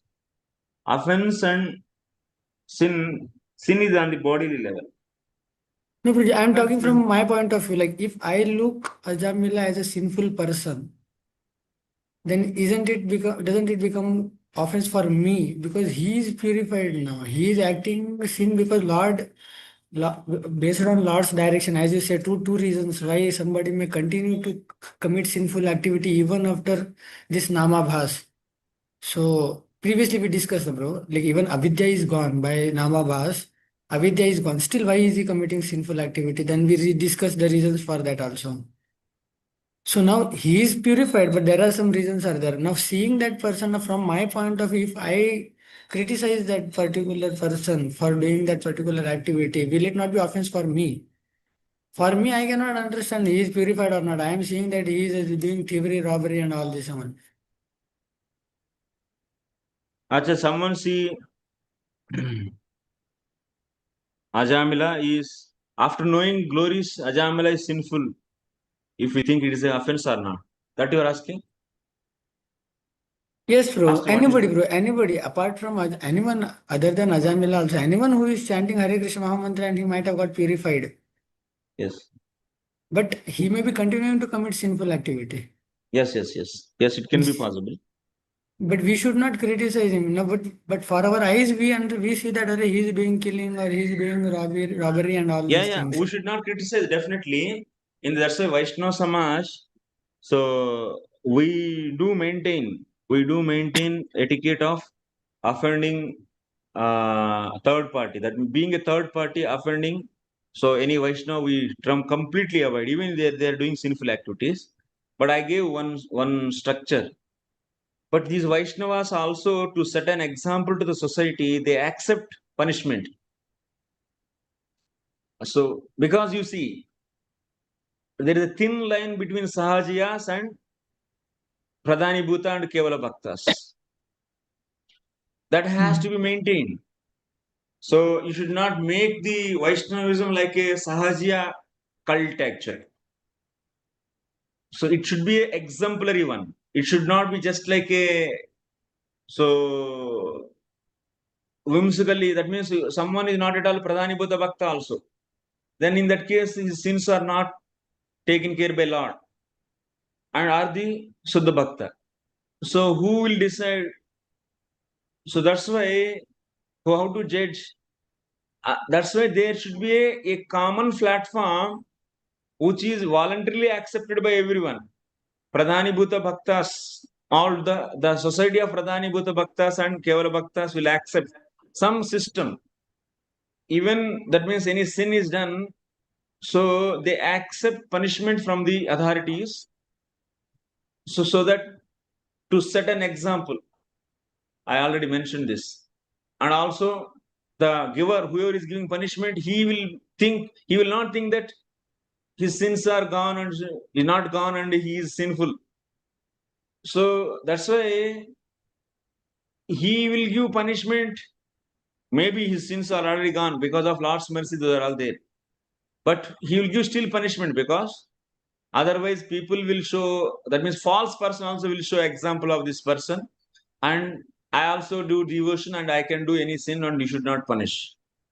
Then Vishrankalata will come. That means it's because society will become degraded like anything very soon. It will be great danger for society actually. So being Vaishnavas, Paradukka Dukkis, so they minimal so standards they follow. They don't design, that means internally they have consciousness of bhakti principles, they will not bring to the conduct of the Vyavahara. If they bring for the conduct of Vyavahara, then everyone show the bhakti as an excuse and do all the nonsense.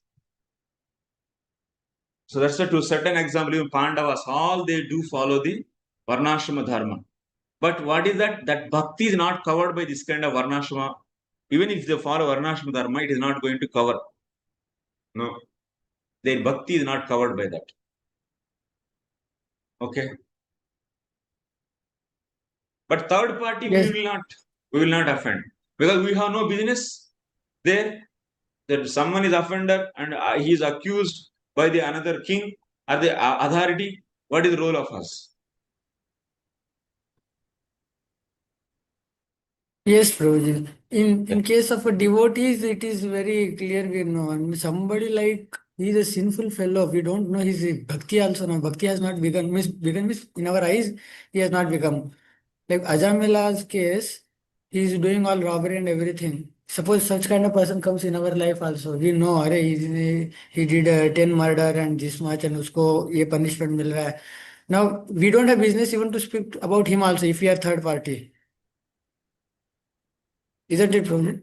See, that's why Like I am Vaishnavism. fearful of offense. Like Yeah, yeah. Dhruva Maharaj also, Suruchi committed offense against Dhruva Maharaj. But that effect of that came later, and it was so dangerous result. That time she don't know about the position of Dhruva. But Dhruva Maharaj became devotee Mahabhagavat, and that was considered as an offense to Mahabhagavat now. Similarly, now in our life also, in our eyes, we may not understand this person is a devotee now. Later, he may become devotee and he may become very great. See, so that's why we have the consciousness of what Vaishnavism is, even for a small ant also. We try to give respect. Kapil Dev said in the third canto, 29th chapter, he was giving the categories. That means respecting of different species. and so that we don't know in which body what kind of Vaishnava is there. You remember this episode actually? Vishwanath is explaining. Every living entity has to be respected by that is a Vaishnavism actually. But there is a levels of respect is there. So in this way, we do respect. Even king also give punishment not out of the enviousness. He also maintains so decency that if it is this offense is this kind of this cruel nature is in him, so let me save from that. With the compassion he gives. So that's why given behind the punishment also compassion will be there for Vaishnava and Vaishnava kings. It's not out of enviousness or cruelness. Yes, Prabhuji. Yes, Prabhuji. Thank you, Prabhuji. Prabhuji, one last question I had on Drida Shraddha. Yeah. This Drida Shraddha we are discussing. So we discussed multiple time about what is this Drida Shraddha, because unless we cross this Drida Shraddha, we cannot enter into pure devotional service practice. Yes. Before that, we are into Daiva Varnashram only. Yes.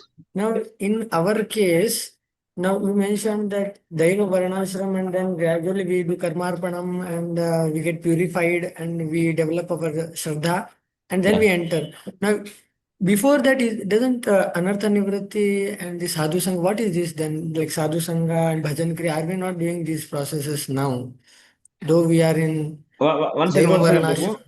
Daiva Varnashrama, you said, then after that? Now also, see, we may not have Drida Shraddha, but are we not having this, are we not in the stage of this Bhajan Kriya or Sadhu Sangha? Because we are taking association of sadhus, na? Yeah. So you are asking that those who didn't get the Drudashraddha, so they are in the Daiva Varnashrama, if I am saying as per, that means not only me, it's said in the Shastra, Tavat Karmani Kurvita. So in this stage, they are also doing bhajan, definitely. We are not saying that they are not doing bhajan, because as per as their Shraddha level, so whatever Dridata is, their strongness, they take up the process so seriously.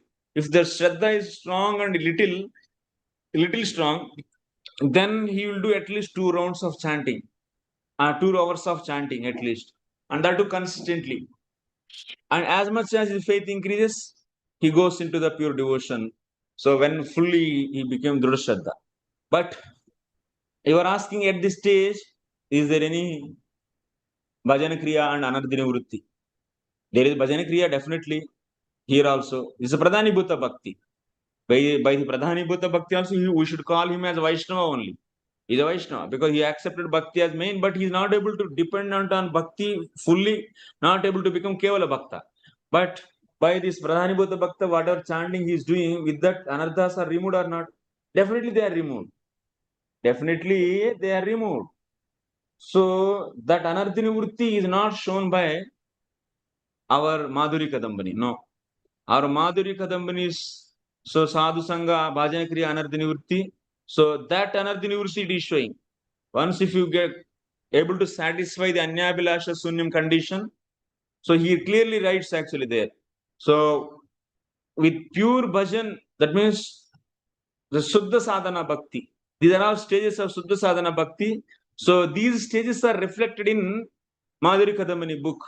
But whatever the purification is happening here, that is not reflected in our book, Madhuri Kadambani. He never said that Pradhani Bhuta Bhakta's devotion I am and their purification of the heart I am describing. He never said. Vishwanath didn't say that. Okay? So, and also our acharyas are not interested in this. They expected that whoever is doing pure devotion, he is only devotee. And Rupa Goswami writes, even there is a bhakti, Samanya Bhakti. He says general description of bhakti he does in the Eastern division first. Then after that, so he is clearly saying that Anya Vilasha Sunya Gnana Karma Dhanavrutam. So that bhakti only is the bhakti as per him. Pradhani Bhuta Bhakti is not bhakti for him. So that purification is not described. It will be there if definitely because of anarthas are getting purified and cleaned. So our obstacles to develop Shraddha also is reduced. And we are progressing. But we called as the devotee as per definition of Rupa Goswami, when we surrender fully, When we cultivate knowledge properly, Krishna conscious knowledge, and when we fully understand Krishna and surrender, then only application. That means we are as per the definition of, we are doing bhakti as per definition of Rupa Goswami. Okay. So that is based on that particular angle that you are seeing. We are not considering Deva Varnashram as like devotee. We are considering only those who are Anya Vilashita, them only we are considering as a devotee, and then we are describing all that stages. Yes. We are doing Daivarnashram because you are Brahmachari, Grostha, Vanaprastha, Sannyasi. Also, we accepted Brahman Diksha. Also, we are taking. Out of 8, we took already 5. Only 3 are missing. Our society, Bhakti Siddhanta introduced this Daivarnashrama, and he introduced the Brahman Diksha also. So, Brahma Gayatri, whatever we are given, that is the Dvijatvam also. Prabhupada writes. This is the making of the Brahmanas, he says. So, 1 Varna and 4 ashrams are already accepted. Only 3 are remaining to complete the Daivarnashram. Giving the Kshatriya training and Vaishya and Sudra. That is only the remaining age. Then our society is we can say fully in Daivarnashram. So, but some people are doing Vikarma and also trying to enter into the pure devotion. That means you can see people are here also. Some are still not able to leave their Vikarma, which are the means for earning their livelihood. They are not depending on the proper karma. So they are depending on the Vikarma. But they got association of sadhus and they want to enter into this. But being a devotee, doing Vikarma and earning your livelihood, that means cheating is happening. So they should maintain such a consciousness. My dear Lord, please make me to stop this Vikarma. The whatever attachment I have, by nature, if they are doing, so initially they may do karmarpanam of that also, Vikarmarpanam they can do, but they should repent for that and they should at least enthusiastic to remove, to come out from that Vikarma and take up the karma. And also parallelly, they should cultivate their knowledge to enter into pure devotion. So living Vikarma and karma is just a middle step, is not the final step, is a mean to take support actually. But cultivation of knowledge should be going on. But also if they leave Vikarma, because being a Vaishnava, how you can do Vikarma, which is disturbing the society, which is going against the Lord's systems. भगवान से जो आज्ञा दिया नहीं उसको भी आप करके भगवान की चेला बनना, भगवान की सेवक बनना चाहता है, लेकिन भगवान की बात नहीं सुनना चाहते कैसा, लेकिन फिर भी अटैचमेंट से कर रहे हैं, बहुत प्रकार की अटैचमेंट से, तब तो क्या सोल्यूशन है, क्योंकि उसके लिए रोना पड़ेगा. Who said in Bhakti Sandarbha, Srila Jiva Goswami says, Srila Jiva Goswami Past says, so Vikarmi who understood Bhakti, they should cry for that. Why I am doing this? My dear Lord, please take me out from this. Take me out. Or otherwise, whatever attachment I have to do Vikarma, that you turn towards you. And get me out from this Vikarma. But this should be the consciousness. Okay. Janardhan Prabhu. Hare Krishna. My voice is coming to you? Yes, Prabhu, it's very clear. Audible. Prabhuji, you're mentioning that there are 3 gradations on the level of consciousness. Yes. So you told that in terms of consciousness, the Madhyam Bhakta comes after the Shraddha. Yes. So Madhyam Bhakta and Uttam Bhakta both come in the Shraddha level. So what is the difference between the consciousness of Madhyam Bhakta and Uttam Bhakta in that case? What is the consciousness? Difference conscious. What is that? Prabhu, can you repeat? What is the difference between the consciousness of Madhyam Bhakta and Uttam Bhakta in that case? If they are above the Acha. Shraddha, both are above the Shraddha. So Madhyama Bhakta Ishvara Tadadineshu Bhalishu Disassu Prema Maitri Krupopeksha. So Madhyama Bhakta is having the prema towards the Lord. But this prema is not like sun. This prema is like the sun ray. So that's why you should take Madhyam Bhakta till Bhava. From full surrender to till Bhava is Madhyam Bhakta. Only also various levels in Madhyam Bhakta. So Uttama is Prema, who is able to see in every living entity Bhagavad Bhav, Tadbhav Bhavita. So you can see the definition. They are seeing, they are all always seeing Krishna, their Ishta, worshipable form in every living entity. And they are serving. So every living entity also. They have respect for every, they bow down actually. Uttama Bhaktas. Consciousness is like that. It is said in 11th canto, 2nd chapter, you can see. So, but whoever is not able to discriminate who is devotee, who is non-devotee, who is innocent, who is so aversion towards Lord, such a discrimination is not able to see, and who see only Lord in the deities, not in others. So such a devotee is known as Kanishta. Such a devotee is known as Kanishta. But Madhyama is seeing, that means he is having the consciousness, what? He has the knowledge that everywhere Lord is there. And he is believing that. So that's why another definition of Dhrudha Shraddha is what? The form of Dhrudha Shraddha is what? Able to see that everything is appearing from the Lord, and in everything Lord is there. Such a conception is there very clearly, without any doubts. That is the another definition of Shraddha. So that's why he give respect to all the living entities. So even some are aversion, Madhyama Bhakta will not upeksha, you do upeksha. And so who are innocent, for them he give kripa. And who are devotees, he give his maitri, friendship he does. And towards Lord he has prema. But Kanishta doesn't, he is not in that level. So that's why he is below the Dhrudha Shraddha. It is explained in the 29th chapter, actually, you can see. Uttama Madhyama Kanishta, consciousness, and it will be reflecting same thing. You can see in the 11th canto. If you want to know more, Sadhu Prakara course you hear. You'll understand from there. So, Prabhuji, then my question is, these four aspects which you told now regarding Madhyama Bhakta.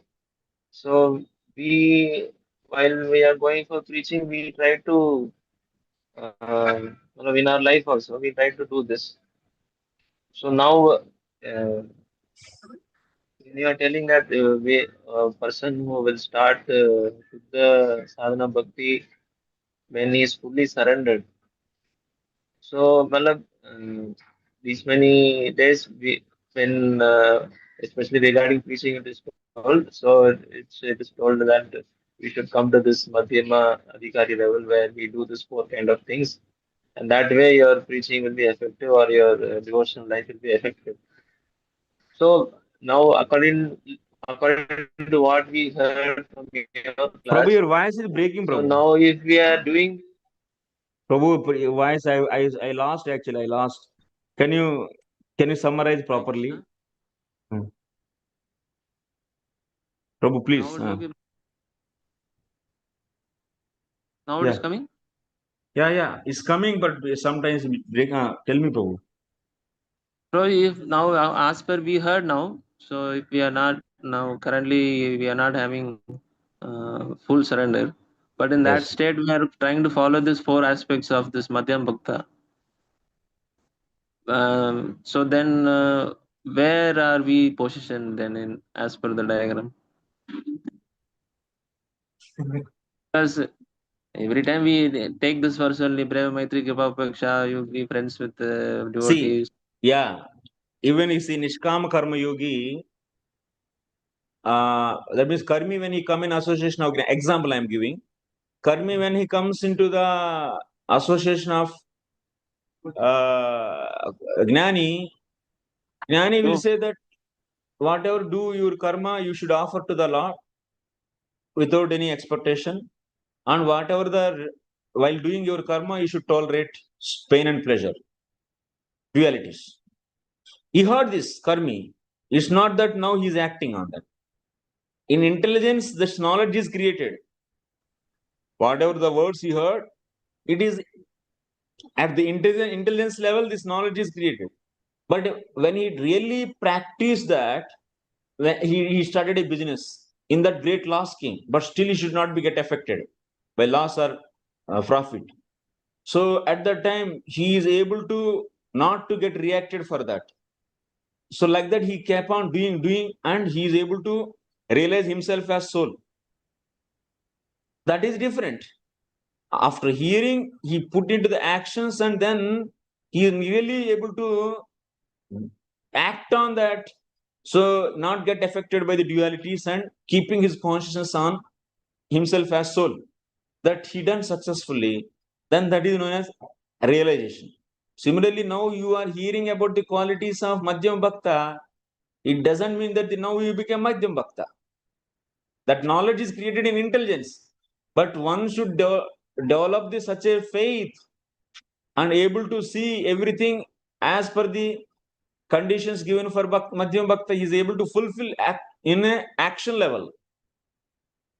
Then that is Madhyam Bhakta. Okay, so I told you now in the diagram also, knowledge can be when you hear words, from that words, what will happen? What is the process is happening? When you hear the words, those words meanings are collected. Like you see, I will explain here.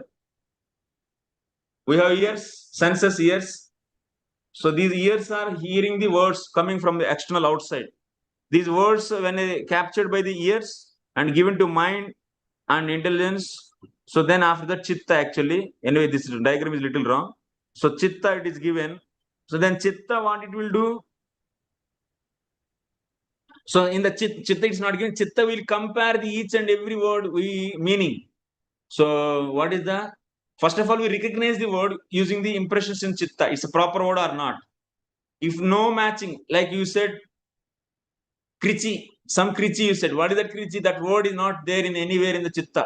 So that's not a proper word, you reject. First of all, you just accept the words as it is. So whatever you heard from the ears, so you'll compare with the chitta and you recognize the words and validate that these words are really words. Then next level, what you do? You will be collecting the meanings of the each word from chitta. Then after that, meanings are arranged in a systematic way to derive the total meaning of sentence. Then after total meaning is decided, where in the buddhi total meaning is decided. So this is knowledge. It is produced in buddhi. That is now when you hear about Madhyama Bhakta, knowledge is produced in buddhi.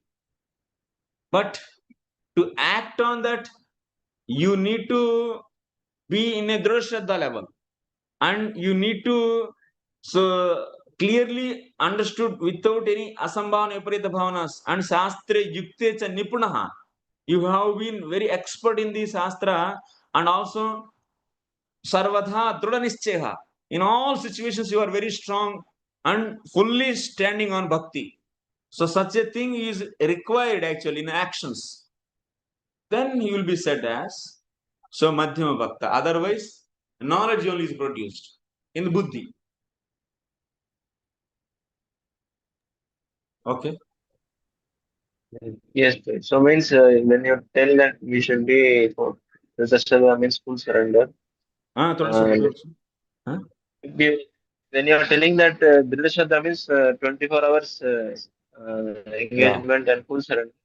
Yes. That means we have, in terms of action, we have to be Anyabhilashya. Yes. Mere knowledge is not sufficient. अरे knowledge से क्या होता है?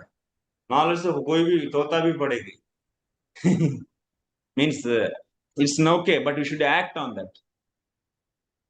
Now you see engineering actually you didn't study, but you came to know IIT. If you study, then you'll get engineer. You'll become engineer. So just by knowing, will he become engineer? No, no. So just you came to know that Madhyama Bhakta is acting like this. So just by knowing you become Madhyama Bhakta, no. You should be ready to act on that. 24 hours we may not be able to act. No. Huh? Sometime we can act. Sometime So 24 hours when we are trying to do the desire is there to do for 24 hours, Not but desire, endeavor should be there.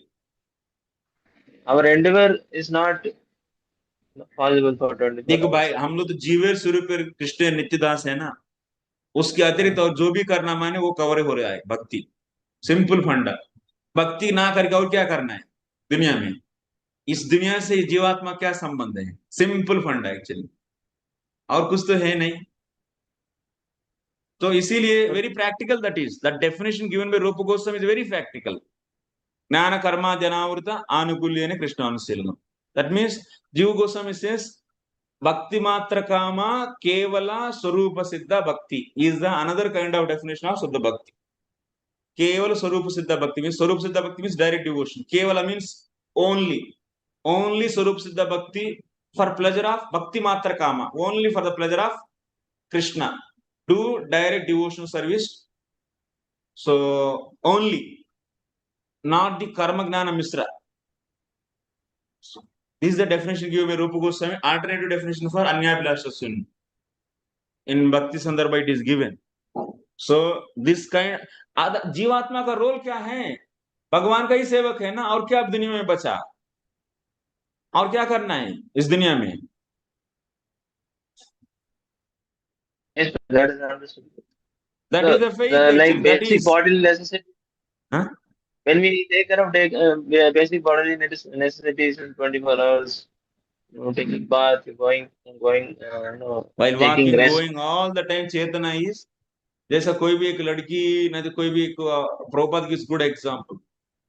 A woman actually who is having secret husband, secret boyfriend, she will never forget him for a moment also. Externally she may do some things. No value for that. Trying to please her husband also is not duplicate, that is. That's duplicity. A real love is with secret lover. That is Krishna consciousness. थोड़ा आराम लिया बस, तो बहुत भक्ति करके थक गया, मैं थोड़ा सा मजा लेना, ये क्या है? ये तो गाना आउट हो गया। You want to take leave for this like servant post, then ऐसा नहीं चलेगा। That's why this process is very sublime process, and also it is not meant for the arthavadis or offenders. No, one should have strong faith. That will come by regular deep understanding of shastras. Shastra yukte cha nipuna sarvadha druda nischaya. These books are, that's why Prabhupada, why he wrote so many books. Every purport, every line he is trying to convince us to do pure devotion. He is trying to make that every line and every word, so full surrender, full surrender. How many times he is saying actually in every purport? Complete surrender, full surrender, 24 hours chanting. Again and again he is mentioning. किसी की कान में घुसी नहीं रहे actually, अपना खुद का definition देते हैं इसका। सब कुछ करो, परिवार पत्नी सबको देखभाल करो, उसके बाद जो टाइम बचेगा वो करेगा, तो वही full surrender. But his heart is already distributed to so many उपाधिस। पत्नी, बच्चे, ये क्या है भाई? ये क्या है? जीवात्मा का स्वरूप है क्या ये? वो सेंटेंस दिमाग में नहीं आता है प्रभुपाद जी का। कितना आज के परपट में कितना बार लिखे full surrender? So Yes. that's why it's very important to read books. Prabhupada क्या पुस्तक क्यों लिखे हैं? बेचने के लिए, पैसा इकट्ठा करने के लिए, तो पढ़ने के लिए पढ़ नहीं रहे लोग। एक एक line is very important. You have to, because he wrote with the deep understanding of all acharyas, and all the bhakti principles are always dwelling in his heart. With that heart he wrote the line actually. You have to see all the principles of bhakti in those lines, and very very important, every purport and every line. Anyway, I skipped few. I feel bad on that also, because some 4-5 purports I couldn't go very thoroughly because of time constraint. But you people read actually, see, try to understand. Don't take like Don't take Prabhupada purpose so lightly, actually. Same, whatever the acharyas or principles are said, he is also saying same thing. But we take English words so easily and convenient meanings we take as per our conditioning. That is the main problem. Conditioned meanings we take. Conditions purports we are taking actually. Absolute purports, whatever intended by speaker, whatever intended by writer is not taken. That is the main problem. अर्थवाद के आरोप कर रहे हैं अभी already हम लोग भी परपट के ऊपर, इसका मीनिंग इतना ही करके. It is also offense actually. Not taking the meanings of Prabhupada's sentences as it is also kind of offense.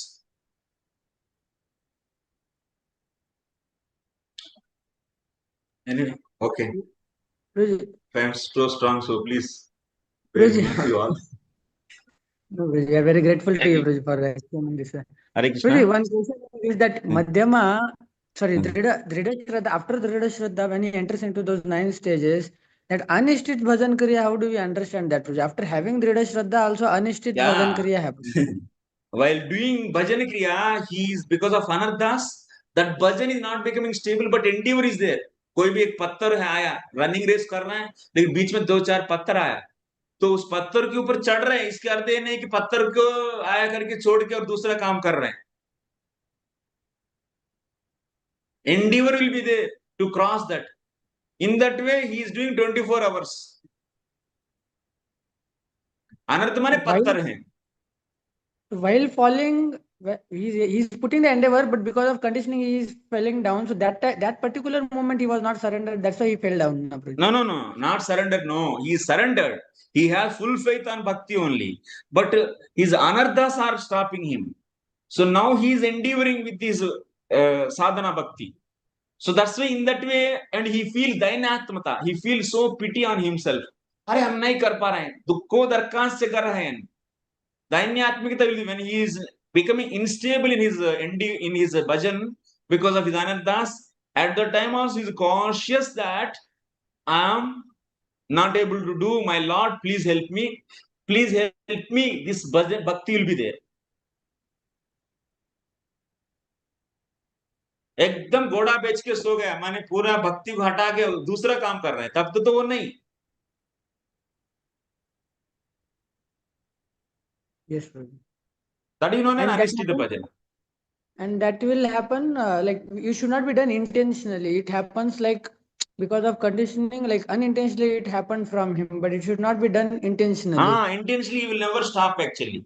Unintentionally, that means he's enduring, but anarthas are stopping him. Yes, sir. Thank you. Okay. Hare Krishna. Thank you very much Thank for you. all of you. Thank you, Prabhu Madhav, Charan Prabhu. You bared me. You all. So, Hare Krishna. Thank you very much, bro. We'll end here. Thank So, Srila Prabhupada ki jai. Grandhara Srimad Bhagavatam ki jai. Nitai Gaur Premanand. Hare Hare. Hari Hari. I'll end the session here.